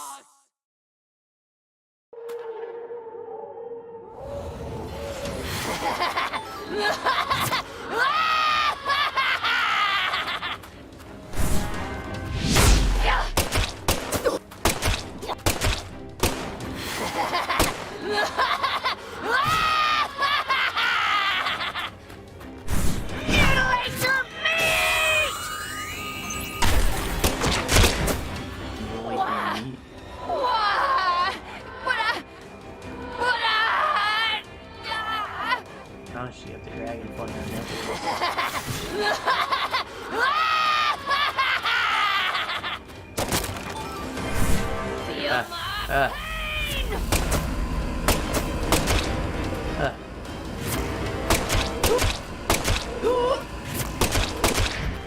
No!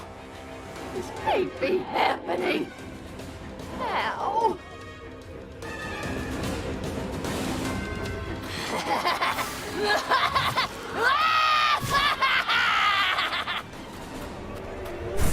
Feel my pain!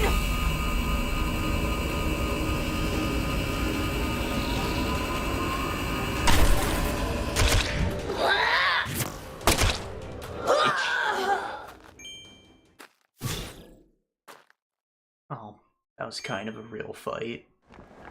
Wasn't difficult, but it did have things going on. This is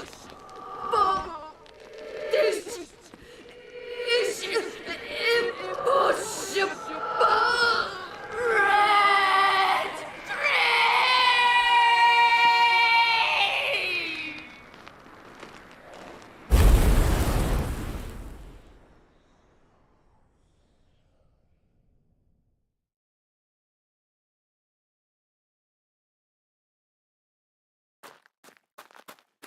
That was neat.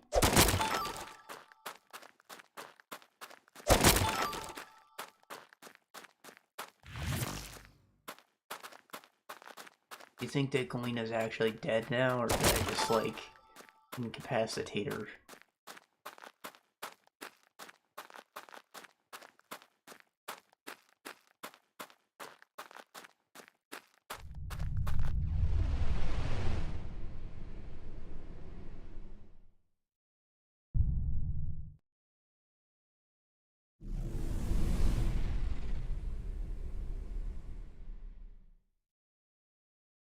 Oh, there she is. Mentally broken.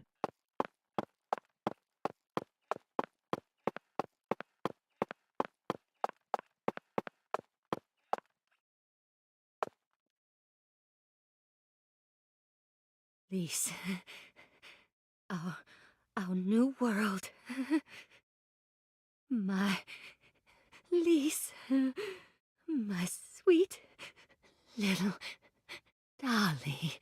Galena Clarkson? You are now under arrest on suspicion of the murder of Lise Clarkson and the illegal disposal of her corpse. You have the right to remain silent. Anything you say may be used against you in a court of law. That's enough, Zach. She can't hear us anymore. Zach, pardon my language, but this case can go fuck itself.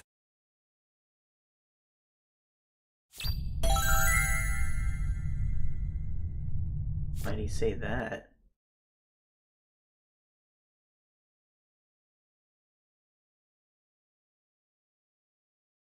Because there's I'll more owe to you it one, than Mr. just tracking York. down a killer. I'm awful sorry you had to get all caught up in our town's dirty laundry. I didn't expect you to catch the criminal this soon, though. You never fail to impress me. Come on, CLG. Let's head back to the office. Mr. York and I both got a lot of cleanup work to take care of.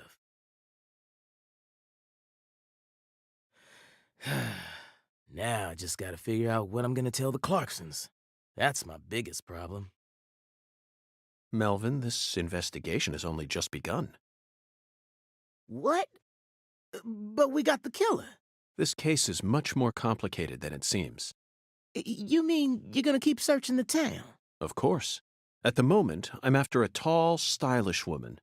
Does that ring any bells? Stylish? You lost me. What's that got to do with anything? Zach and I saw her with our own eyes. We need to find her, I'm positive. You're probably talking about Professor R. Professor R? From the jazz bar? Yeah. I mean, she's the only person in town you could call stylish. She's tall, too. I don't know, I think your coat's pretty cool. And then she does hang out with Professor R a lot. But... What is it, Melvin? Well, out with it. Don't let your 10-year-old daughter upstage you here, Sheriff. You're looking for a stylish woman, right? Professor R, not a woman? Yes, we've established that. Then I think you're barking up the wrong tree with Professor R. She isn't exactly a normal woman, if you catch my drift. Just like another cross-dresser situation, or are they like some kind of non-binary thing? I hear you loud and clear. Melvin, you're careless in every sense of the word, but I believe you operate on the side of good in most cases. With that in mind, I'm disappointed to see that you carry some prejudice with you. Yeah, well, it is the South. Even people who are being prejudiced got prejudices. Is she the type to forbid customers from entering her jazz bar due to the color of their skin? No, she ain't like that. Well then, case closed. Melvin, I think we should call it a day. I'm going to head back to my hotel and get some sleep. I also need to prepare a report to send back to the Bureau. Patty, thank you very much for assisting me in my investigation. I'll be counting on you again tomorrow. I just helped an FBI agent. Oh, and Melvin, one more thing. You needn't worry about what to tell the Clarksons. I'm sure they already know that Galina's been arrested. After all, this is Lucare.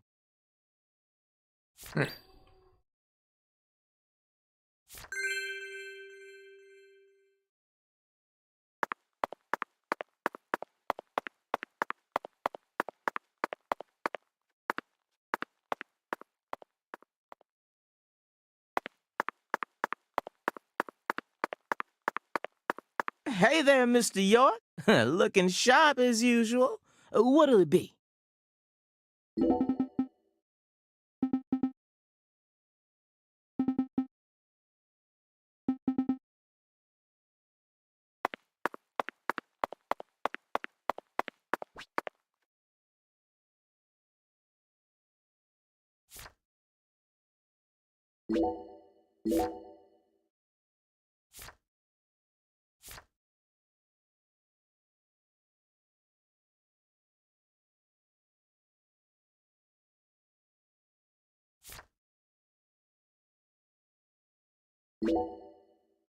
We're gonna head there later.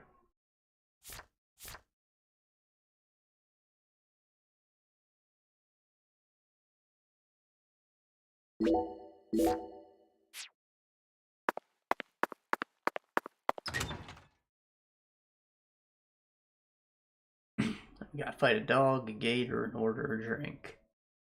Simple stuff.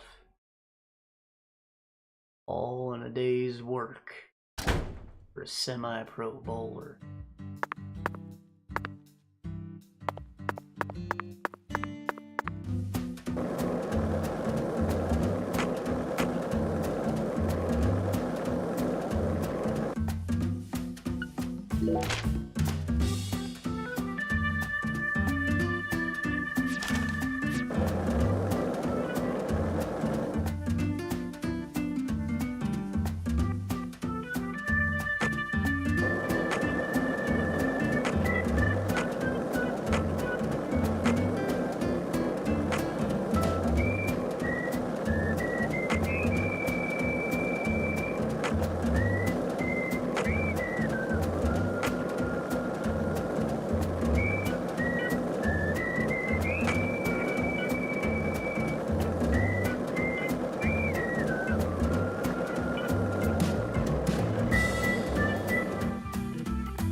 How pitiful.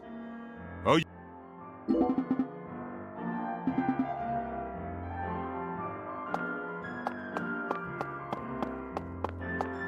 Beautiful.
Right, the room.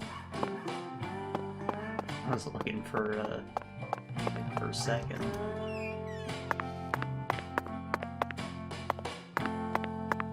Probably need to use the wall.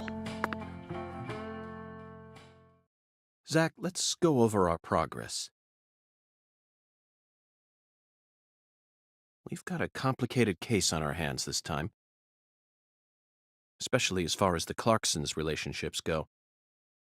But in a way, it's also a simple one. Understanding them on a deeper level is the most efficient way to uncover the truth behind all this. That's the one thing I'm sure of.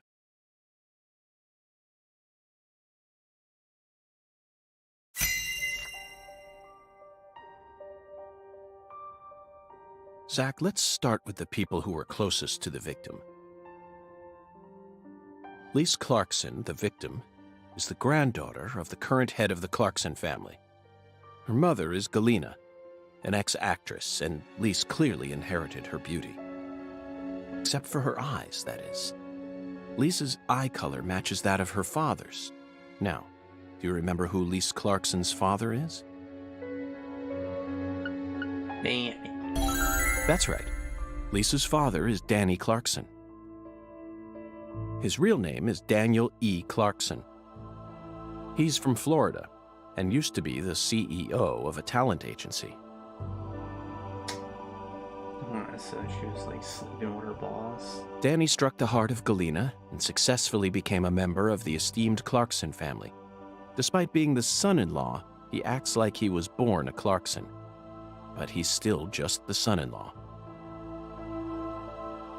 Next comes what happened to Lise. According to Alexis, Lise said that the man was as tall as an oak tree. I believe that's the same 10-foot tall giant who made the fingerprints we found in the cold storage warehouse. Now, what did this man do to Lise prior to her murder?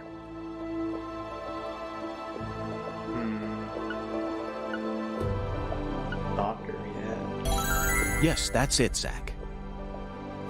The man as tall as an oak tree followed Lise around and watched her. Despite his towering stature, he must have been rather shy. Or perhaps he was merely biding his time and planned to kidnap her from the very start. If that's the case, there should have been some evidence left at the scene of the crime. Zach, we're still missing some puzzle pieces. Speaking of the scene of the crime, I did some profiling in the plantation's control room. The truth it revealed to us was nauseating and horrific.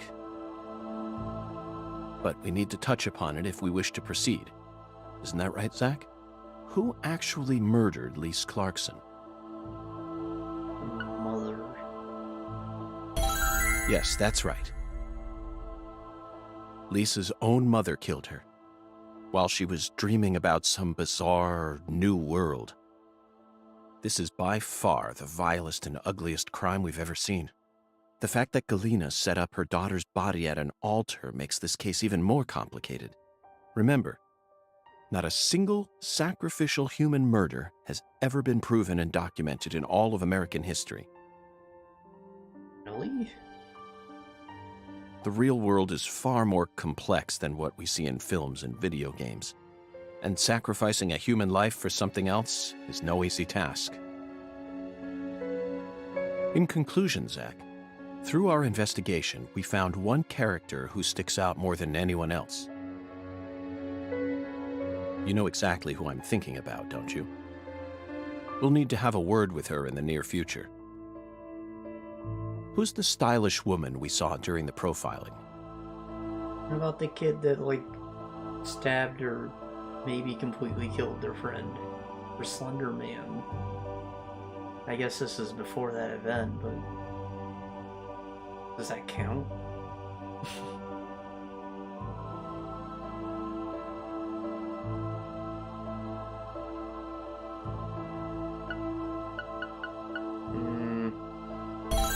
Professor R. We haven't met her yet, but she's deeply intertwined with this case. Let's wait for the skeletal gentleman to guide us to her with an oracle. Well, Zach, what do you think? Isn't the Deep South something? The people here are just as warm as the weather, and the food is to die for. Might be nice to move down here after I retire. What, still too early to talk about that? You may be right. After all, this case has only just begun.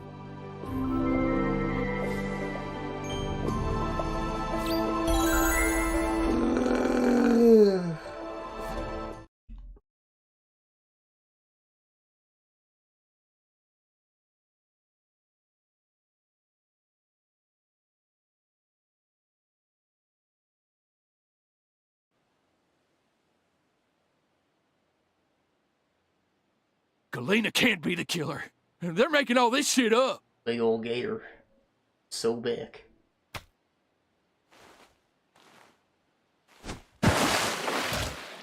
Big gator. Like gator meat?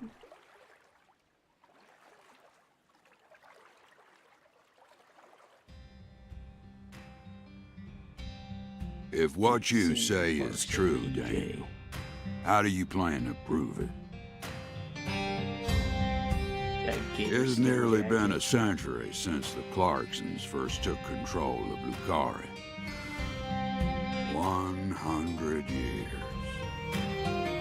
Just a scarf. I always thought my legacy would live on for 300 at least. I'm gonna find the real killer and beat the living dog shit out of him. Yet it looks to me like times have changed. We ain't in the good old days no more. You understand me, boy. Yes, sir. I'm right there with you, Pa. I'm gonna continue what you started, sir, and make the Clarkson family strong again. But first, I need to find whoever really killed Lise and bash their fucking brains in. I saw this coming.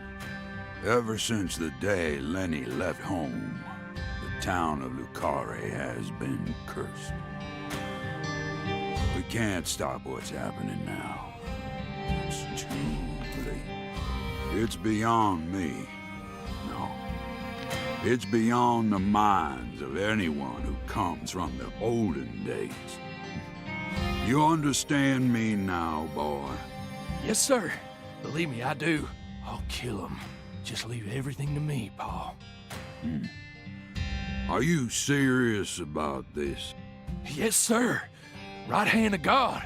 Look right in my eyes. I ain't lying. I'm serious. I just need you to lend me some troops, sir. We need retribution right now. That's the job I've been given, and I intend to do it. Well then, let me ask you one more time. Are you serious about this? Yeah, hell yeah. I'm a Clarkson, and all Clarksons have a job to do. Isn't that what we always say? Mm-hmm. Then I'll need an arm. Yeah. What? Well now, you want to use my troops, I'm gonna need to know whether or not you're really serious about this. Just one arm. Slide it on through that wire there, and it'll take care of it for you. Paul, I mean, you're That joking, alligator ain't right? gonna sell for just an arm. Daniel, have I ever told you a single joke? No, but... If you want to become a real Clarkson, then you done got yourself a job to do.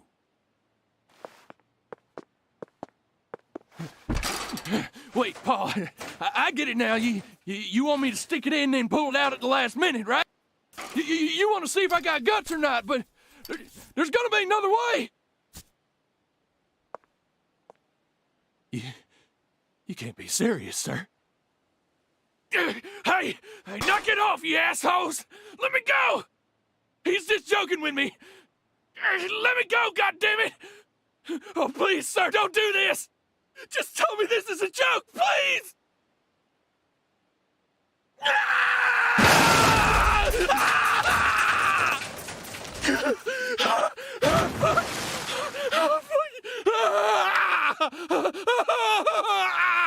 How does that help you, Mr.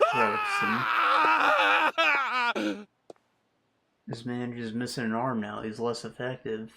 I am a Clarkson. And no matter how our fortune falls, all Clarksons have a job to do.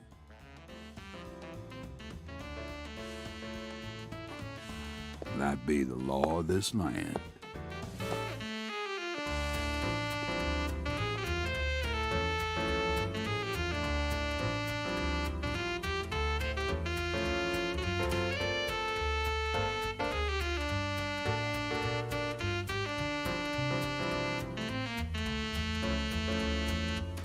Is that the Wyvern driver?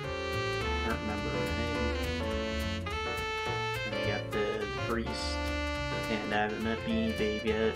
Maybe that's the priest's daughter. This escape garage thing that we haven't gotten to use yet.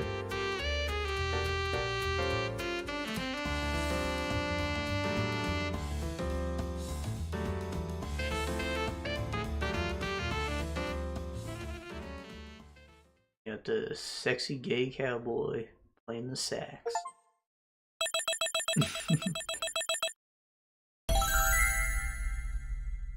He ain't even gay, he's aggressively masculine, which is why I keep saying it, but it doesn't mean anything. Just a proper Ram Ranch cowboy. Got an S, some cash. Beat the shit out of some people. Breach of contract when I punched CLG. That's funny.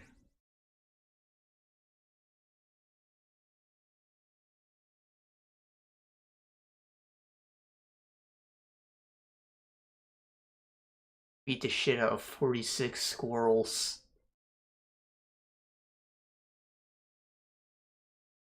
When we're in the other world, the shadows are called pains. But in the overworld, they're just red shadows.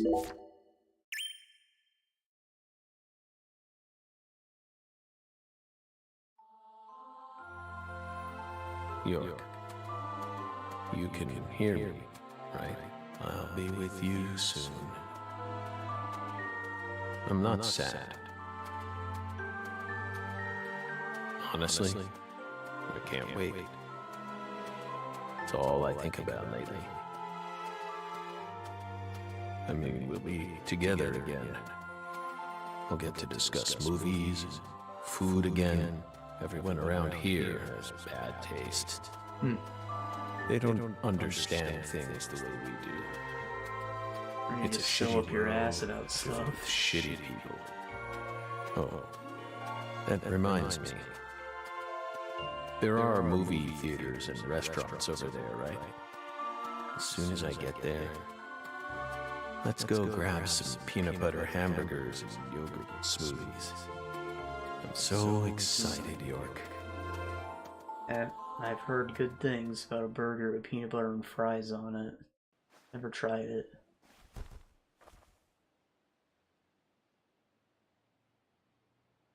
I like doing in Pittsburgh.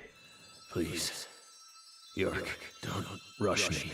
You just need to wait a bit longer. I still have one job left to do. I need to finish it. I have to. Or else I'd never be able to face you. Just give me a little more time, okay?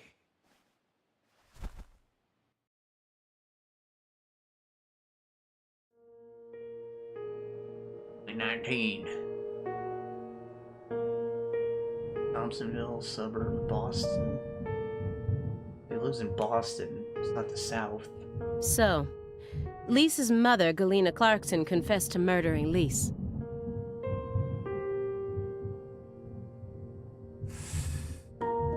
The case messed him up too much to go back to New Orleans.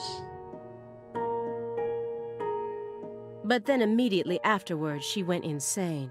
So you had no choice but to detain her. What a terribly convenient story.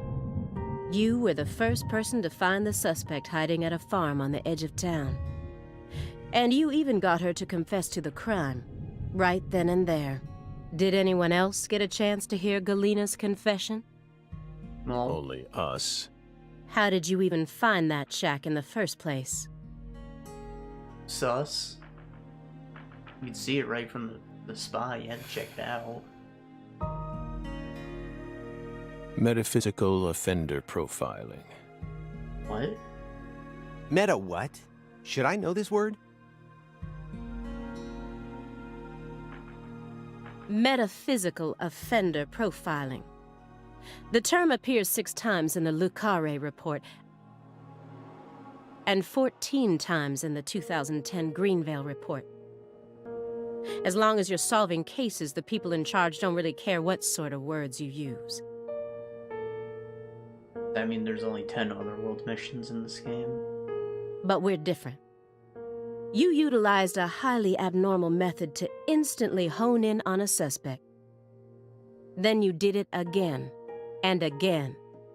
And every time you used it, one term kept appearing in your files: metaphysical offender profiling. Mr. Morgan, would you mind explaining to us what this term means? But no matter what words we used, you'd never be able to understand. You see, it doesn't pertain to this side. Come, my fairy. Stop hiding back there and give them the explanation they so desire. What? You're too shy? Mr. Morgan? Mr. Morgan! Come on out. Don't be afraid. You can... Is that all you have to say? Don't underestimate me, Morgan. I know you and the Clarksons share a deeper connection. Much deeper than how it appears on the surface. I need to shake him with something else that's directly connected to the Clarksons. I'm gonna jog his memory by force.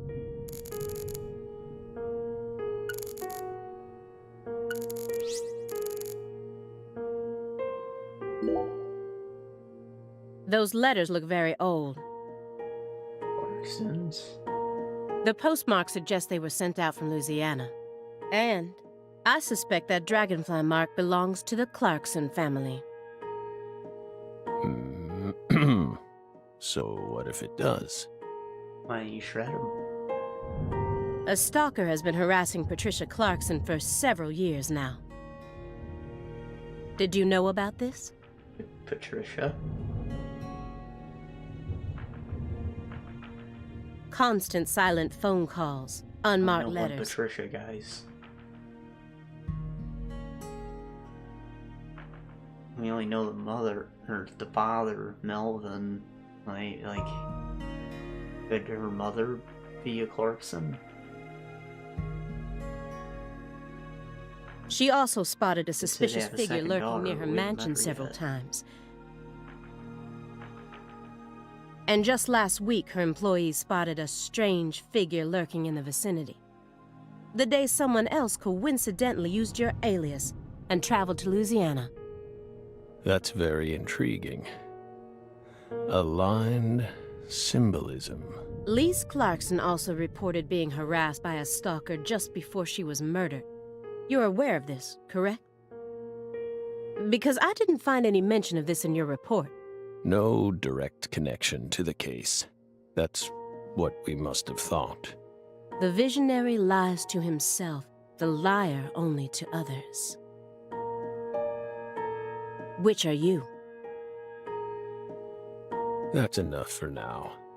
This all has nothing to do with the case. Besides, there's no evidence that proves those letters are from her. Isn't that right, my fairy?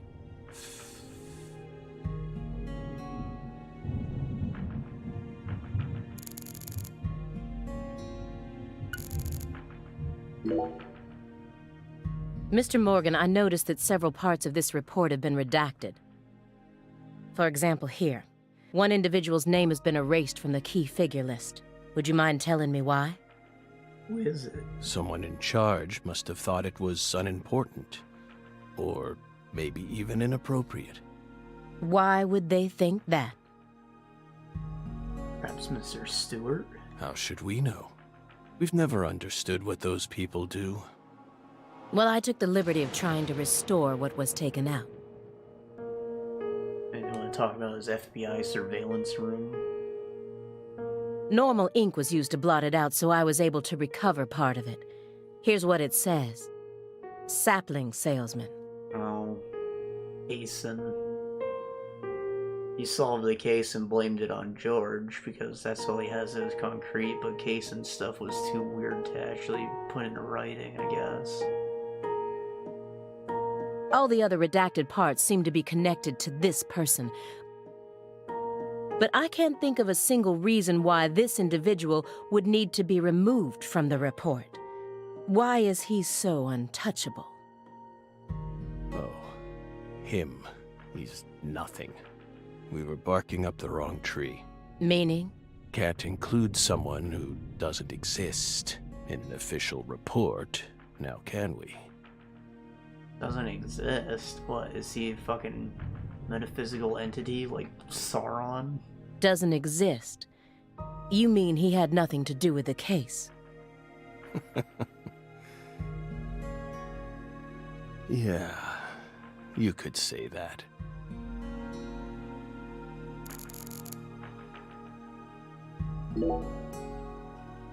Mr. Morgan. According to you, at the beginning of this case, the victim's body was being stored in the warehouse on purpose. Is that the truth? They really put her body there alongside food and other perishables? Is it in a separate room? It's in the report. No. The report only says it was stored using the most effective and shockingly inhuman method possible. If you can think of a better phrase, we're all ears. The report isn't wrong, you know. In fact, that might actually be the most accurate way of describing it. It's precise, and it's also kinda poetic, you know?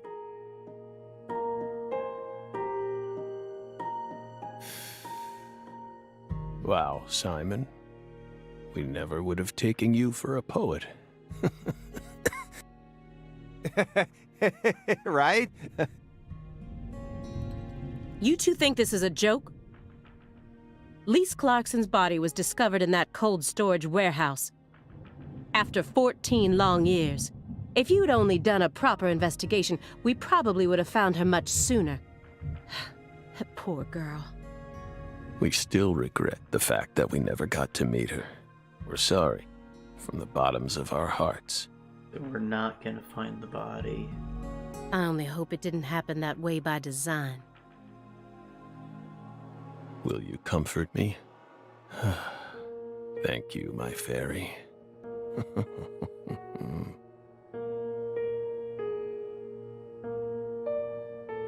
I knew it wouldn't go that easily. Maybe I should try asking my questions in a different way. This is weird, like, considering that Kaysen is behind all the Red Seed stuff and he isn't taken care of until the first game happens. And then, like, this body was found, and now, how many years later? Like, is this whole case just gonna be misdirections, or are we gonna get fucked out of it?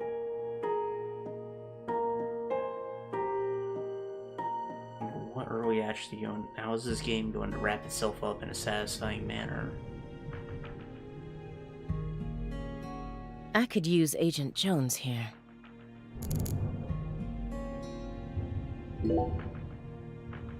A stinking indulgence. And a massive DVD collection.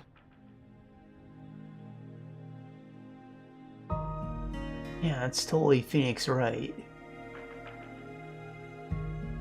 Let me see, Emerald Dragon 1 and 2. Aqua Time 2. Kate. Craveman? Crayman? Circus Snow?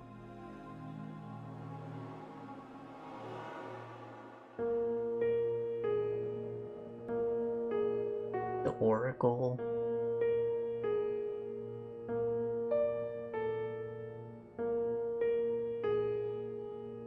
Death Craze? Ninja Police? Her first crime?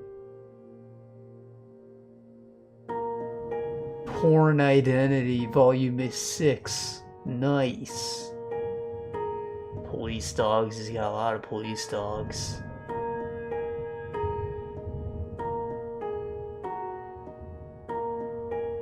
The Evil Mountain 4?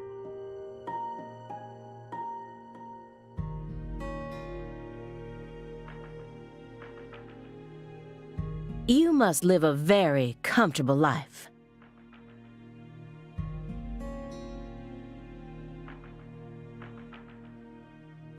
We're retired, remember? Retired in your 40s. He looks a lot older than 40. I'm envious. But who doesn't love movies, Belle? I'm not a fan. Oh, that won't do. You should dedicate all the free time you have to watching movies. It's practically an unwritten law. Films guide us.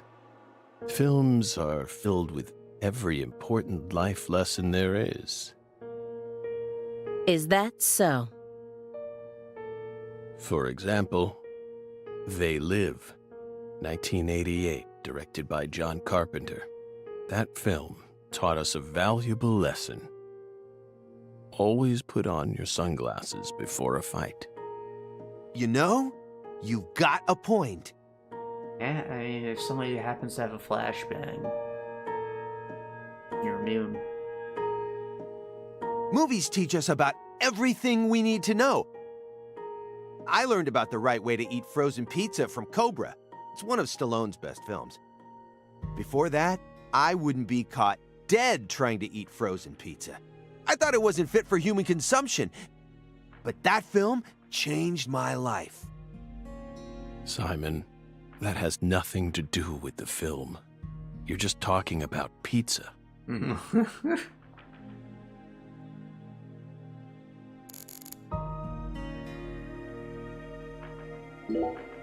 This is a nice building.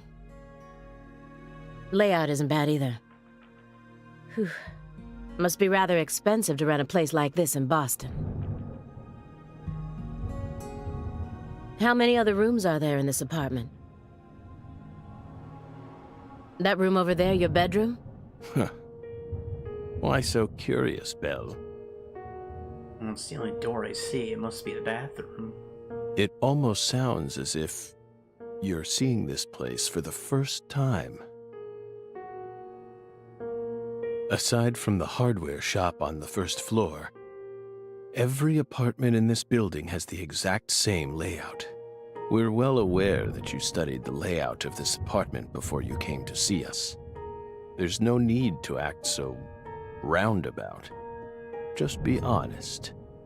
Say it. I want to see your bedroom. Well then? Doesn't mean we'll let you see it, though. Bodied. Agent Jones.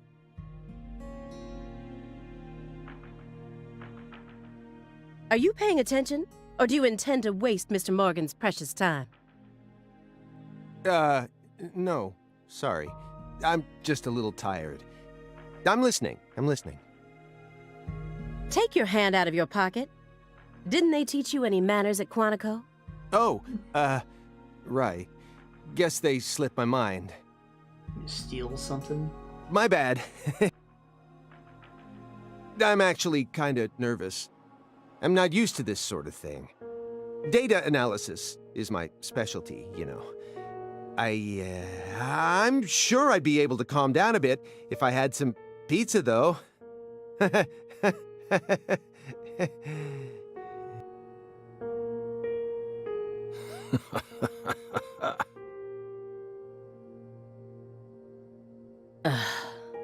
FBI needs to do something about their lack of personnel. I'll have to ask the questions myself. But how should I start? Maybe I should look back over the files and calmly reassess the situation.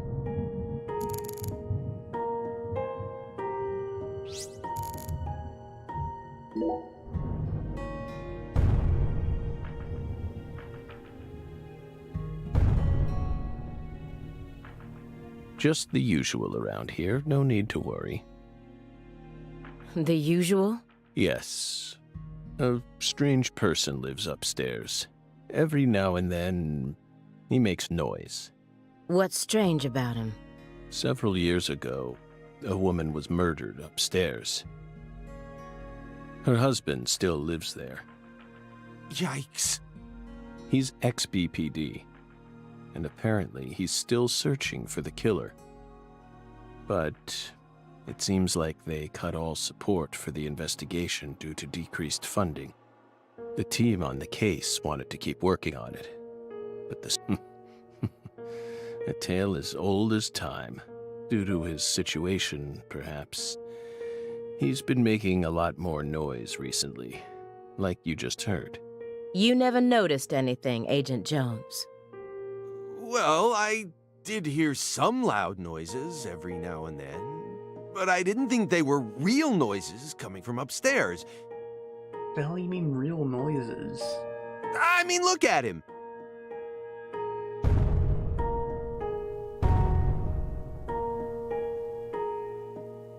It's not like he's reacting to the noise. He always just went about his business as usual for all the years I've watched him. So I just figured it was coming from the TV. Alright, that makes sense. You really amaze me sometimes.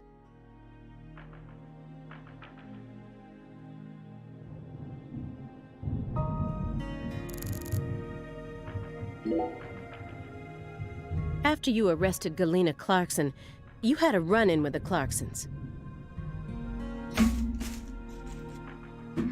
At least that's what it says in the report. What exactly happened there? Just a simple run-in, that's all. Nothing but a single phenomenon. Chasing hollow instances like that won't lead you closer to the truth. Truth doesn't work like that.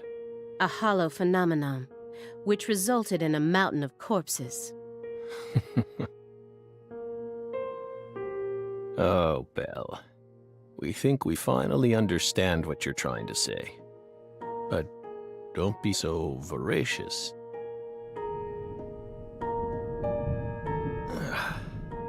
How about another cup of coffee?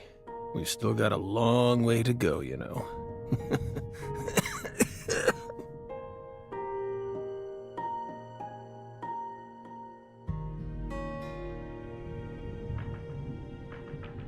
Yes, it's coarsely ground, so there should only be 4 teaspoons per cup.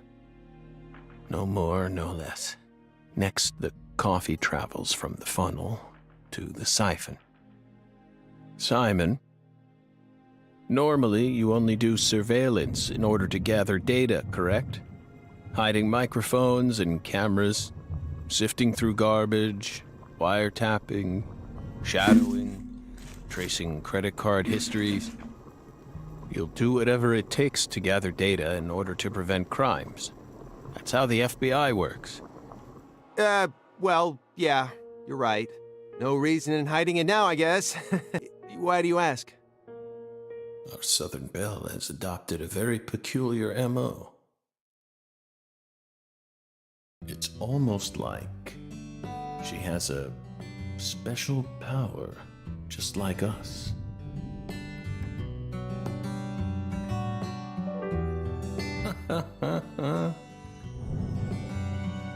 You've been watching us this entire time, haven't you, Belle?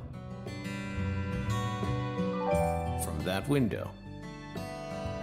I don't need to answer that question. You came here on New Year's Eve, then spent 49 hours watching us until you returned to your hotel room last night.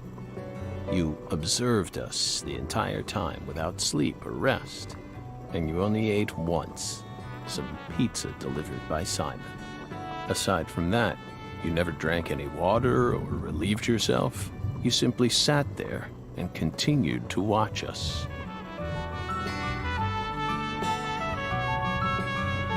For 3 days. Out shitting. You have visions, too, don't you? You came here solely to hear us talk, didn't you? But then, why bother watching us for over 2 days beforehand? You didn't come to talk with us. You came because you wanted to see this apartment with your own eyes, and because you're already convinced of something. Isn't that right? He who fights with monsters should see to it that he himself does not become a monster. And if you gaze long into an abyss, the abyss also gazes into you. But I... Oh. Coffee.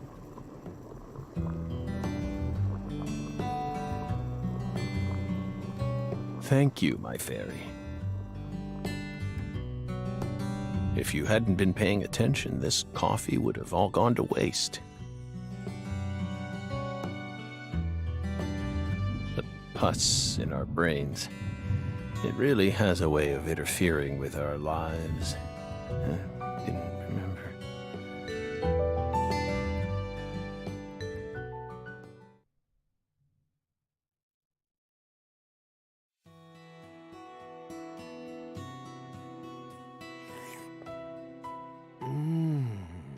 Oh. What the Christ? Perfect copy. This is friggin' delicious. I thought I was gonna shit myself for a second there. Come on, Aaliyah, take a sip. Trust me. I'm not exaggerating here.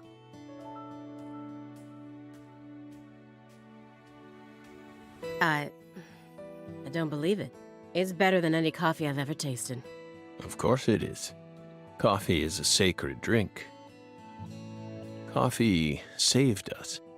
If not for its oracle, we would be on the other side right now. So I never forget to pay my respects to coffee, especially at critical moments like this. So critical moment. Big black cumulonimbus clouds are in the sky. And that sound. Thunder snow is coming. Thunder snow? I've never gotten to see it.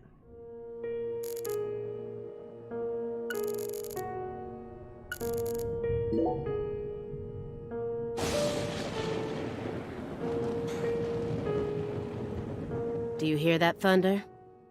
It's probably gonna snow soon. We're in Massachusetts. That's the norm for this time of year. Well, I'm not used to the cold. If possible, I'd like to finish this up before we get stuck in a snowstorm. Agent Jones, after we're done here, Agent Jones, is something the matter? Snap out of it. Oh, sorry. Yeah, I know. Do you? Then stop daydreaming.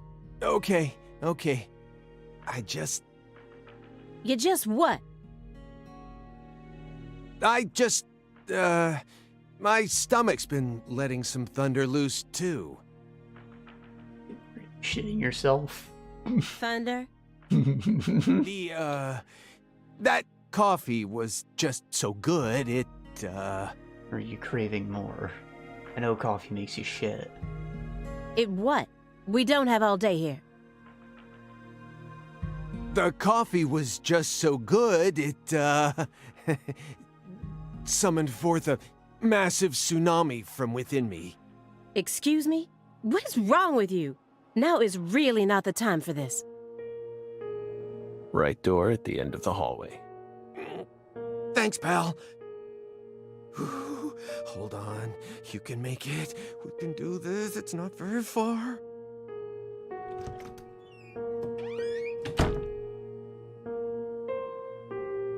We promise you.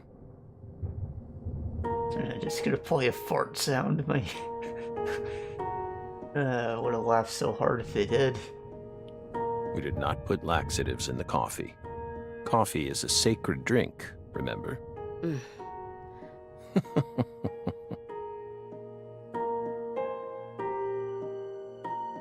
There's no doubt that the report omitted information linking Morgan to the Clarksons.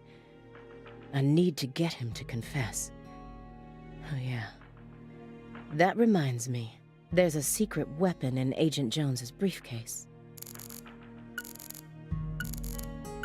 You got that good? Mr. Morgan, I heard that you were always a smoker.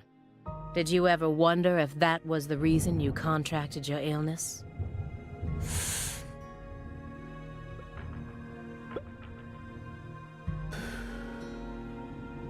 What does that have to do with this case? Just that Patty was right.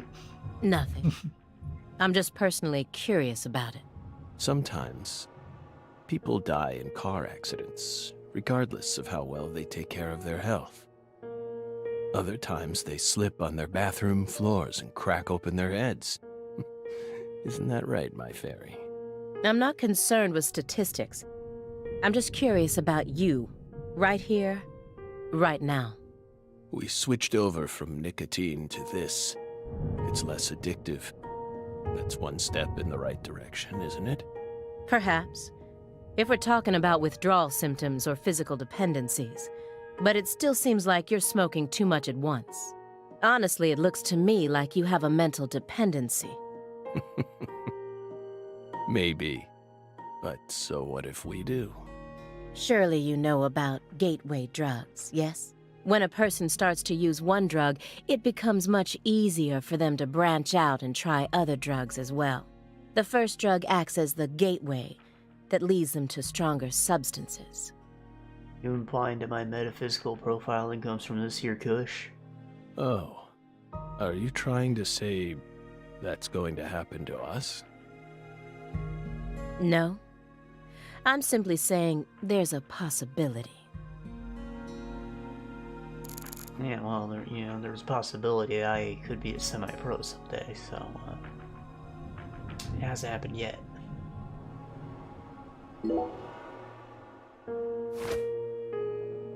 Have you ever seen this before?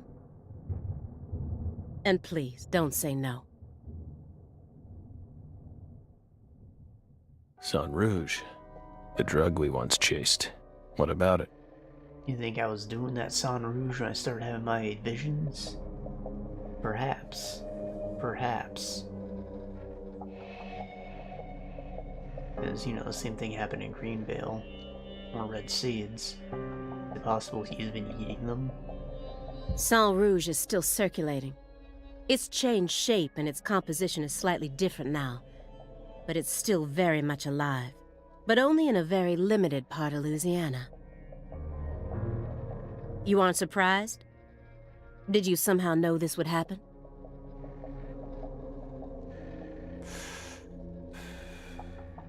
Copies of another drug being circulated isn't exactly a rare case. But Sang Rouge is special. The inimitable Enigma powder. The origin. It has many names, and no one was ever able to copy it. We've also been trying to figure out what it's made from ever since it appeared.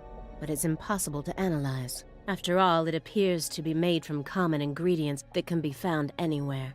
But if you try to use those ingredients, all you'll end up with is a mundane hallucinogen like DMT. If you're lucky.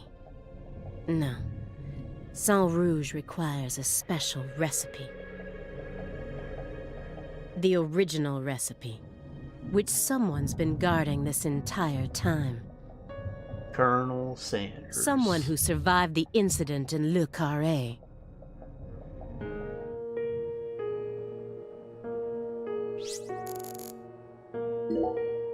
Immediately after they found Lisa's body, I went to go see Patricia. In order to interrogate her, of course. So you told us. But I was unable to meet with her. She refused to speak with you, didn't she? That's so like her. No, she didn't get the chance to. You see, she's gone missing. What? To put it more accurately, no one's seen her since the afternoon of the 28th. According to her employees, she shut herself up in her room for several months before she disappeared. But since that sort of thing happened often, they didn't think anything of it. On the morning of New Year's Eve, they noticed her window was open, and when they went up to check on her, she was gone.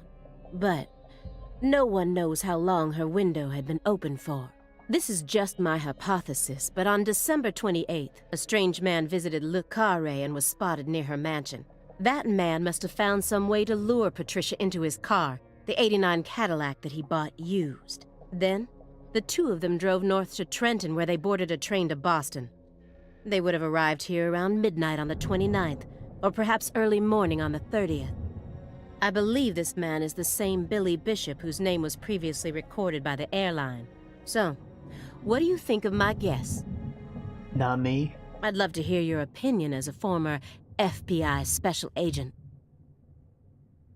Now we get it. We aren't persons of interest. We're the suspects. But what about our alibi? What alibi? I've had enough of your bullshit. You expect me to believe you haven't taken a single step out of this room? That Agent Jones is your witness? Surveillance cameras can easily be tampered with, especially by someone like you, who knows all about how the FBI works. You're possessed by death. Go and take a look at your own face in the mirror. You look like the Grim Reaper. After you visited both Le Carré and Greenvale, you left a mountain of corpses in your wake. You can make all the excuses you want. I'm immune to them. Right here, right now, I want to know everything. You tell me the truth. Yes! You're good, Bill. Damn good. You're brimming with potential. Don't you think she's the perfect partner for our last dance? What do you say, my fairy? Don't you agree? She's good. So good. What do you want to know? We've got nothing to hide. Go on. Question us. This is how it's got to be. Doesn't this remind you of something? You know what I mean, my fairy.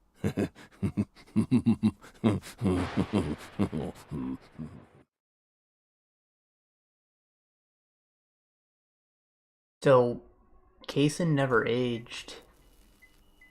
And he was there when Zach's mother died. Like, do you think that he's a mental construct? Another personality? Son for Zach? How did this happen in my time? That freaking Zach has been the killer this whole time? In both games? He did, or his request that people stayed outside when he went to a crime scene. Lined up, according to the lines that were drawn with her blood. just like migratory birds flying systematically across the sky. Hey, Zach, what do you think this means? They're severed roots. Severed roots? This is the way the Clarksons kill someone when they want to cut 'em off from the family. And how do you know about this? Everyone in town knows about it. They're just too scared to talk. What does the V stand for, then? Beats me. What, you think I know everything now? Vilitatio. It means quarrel in Latin. That's what the V stands for. We got a problem. Latin. Intriguing, isn't it, Zach? There are no defense wounds on the corpse. In other words, Galena showed no signs of resistance when she was amputated. But, strangely enough, there are small traces of subcutaneous bleeding around the wounded areas. That's a vital reaction, which means she couldn't have been dead. You mean... Yes, that's right, Patty. Galena was amputated while she was still alive. Just like never her daughter. resisted. Is that Probably even drugged. possible? It certainly isn't impossible. For example, if she was put to sleep with a drug, or if she desired the amputation herself. Why would she ever desire that? Mr. York, I'm sorry, but there ain't no way that could have happened. How can you be sure of that, Melvin? Our world contains phenomena that could never be explained with logic. This is especially true for phenomena in which humans are involved. Do you really think all the facets of love and hate can be explained with logic? Well, no, I don't reckon I do. Yeah, might be too early to rule out those possibilities, just like you say. Zach, now we truly know just how deeply the Clarksons are involved with this. Patty, how long does it take to reach the Clarkson estate? Just a short drive. You just gotta head west along the Mississippi. You can't miss it. Got it. Thank you, Patty. By the way, Melvin, no matter how accelerated Patty may be, don't you think she's still a bit too young to see something like this?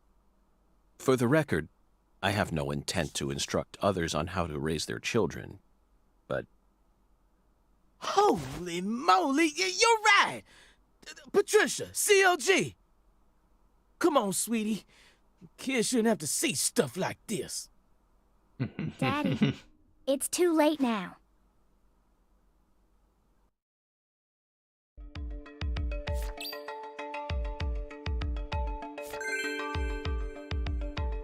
Weird how she isn't all freaked out by that.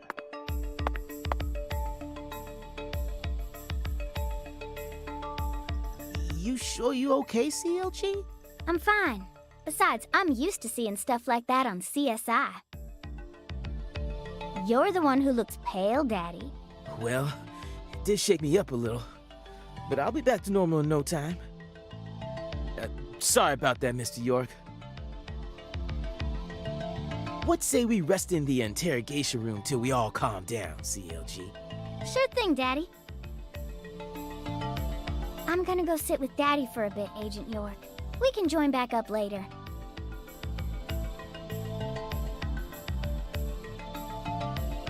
Galena killed her daughter, so her family cut ties with her. Do you really think that's what happened here, Zach?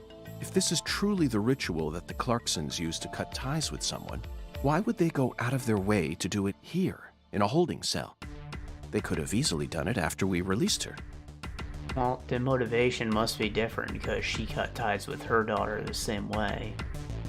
They couldn't possibly intend her to, you know, not do that if she was doing it the ritualistic way. And judging from how Danny Clarkson was acting, I think it's clear that he really loved Galena. How could he accept this grotesque butchering, even if it was for the sake of the family? There's no point in ruminating on this. We should get back to the investigation. As long as we keep moving, the answer will inevitably fling itself straight at us.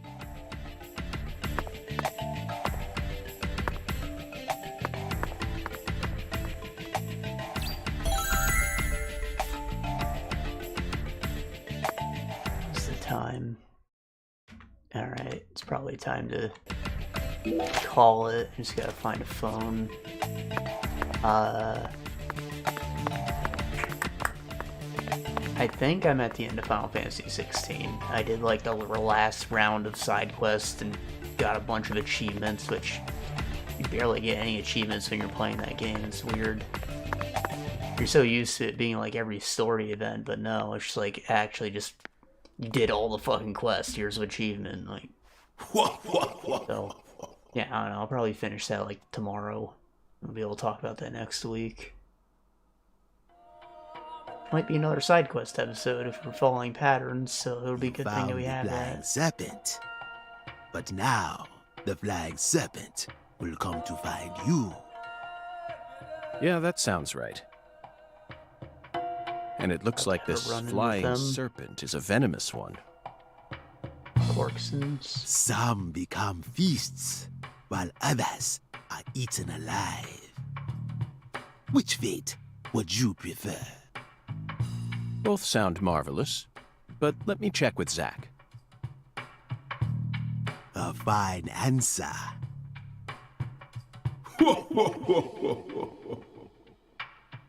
Find the one who fired the pistol at heaven.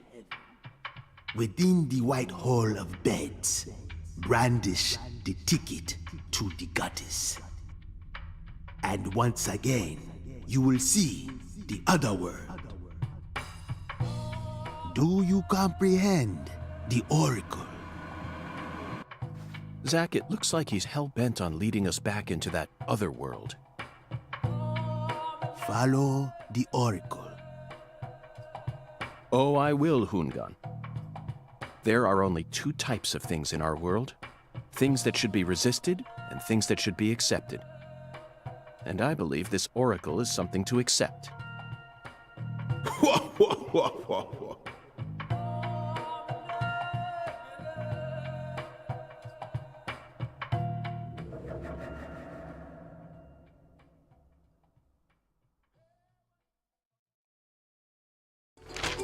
Do you think we're crazy for believing everything that skeletal gentleman says? No, we're not crazy.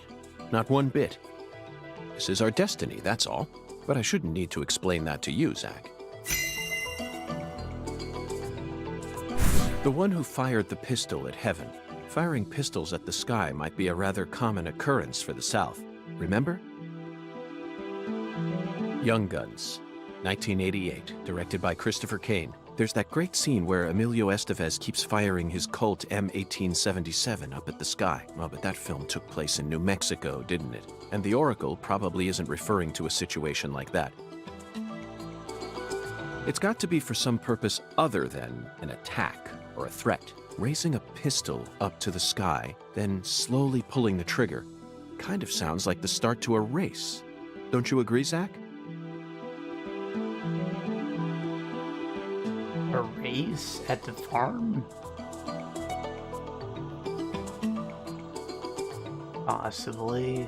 Either the farm or the bank. I'm thinking about the next part, the white halls or the hall of white beds, whatever the hell he said. Like, you could be talking about flowers. Bingo, Zach. We're currently running a race here. And the one who started this murder investigation is indeed the one who fired the pistol at heaven. In other words, the person who first discovered the body. According to the files, Lisa's body was discovered by Chuck Thompson, a crawfish farmer. Yeah, that should have been the first person we talked to, probably. Or after checking out the body and stuff. The crime scene. You know, I guess we're going in an alright order. These three things come first. He apparently works out of a fishing hut located in the marshes south of the bayou. Let's go pay him a visit. Who knows? We might even get to see some crawfish. What? Why isn't the murderer the one who started this race? Zach, this isn't like you. Of course the murderer isn't the one who started the race. The murderer's running it. They're currently in first place, and they're breaking all the rules. Any more objections, Zach?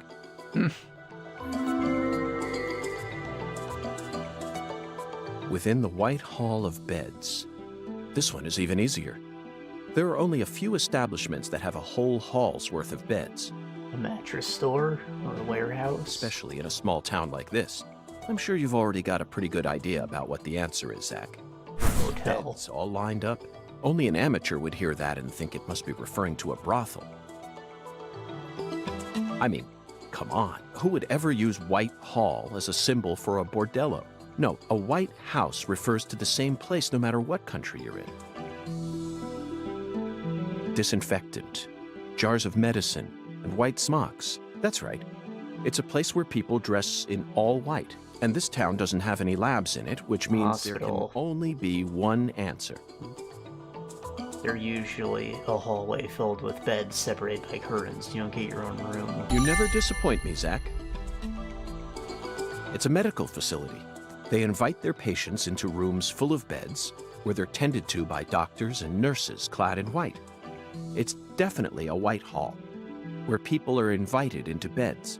You always manage to impress me with your intuition. I'm really counting on you here, Zach, and I know I'll always be able to.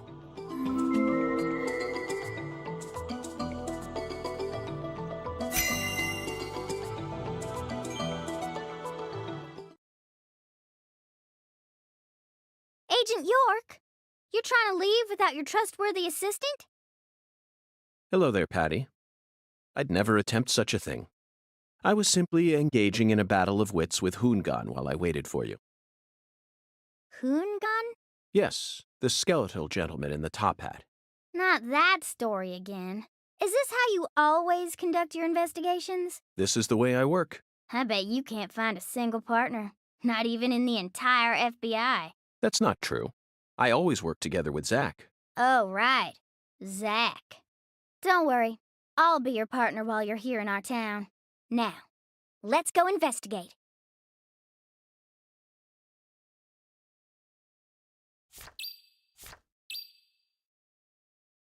Okay, visit the Chuck and the church. You can go whichever way we want. So like the other world's gonna be in the church though. So we should do that second. Hey, Peter. I need to save my game real quick.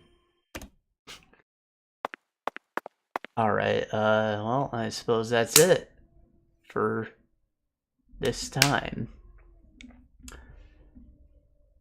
It was neat how it gave us a boss fight. Again, it wasn't very hard, but like, if that's going to be a pattern that they follow, I'm excited to see what else they come up with. I also think their spirit gun thing looks pretty cool, so there's that. The game's doing a lot of things a lot better. Just still doesn't have like depth to the gameplay. Just fine. It just means I'm probably only going to care about the story. And yeah, that's an okay way to go, I suppose. Anyways, we will see you guys next week, and maybe I will finally start cutting through this backlog of videos, because I've totally been ignoring setting up descriptions and timestamps and whatnot.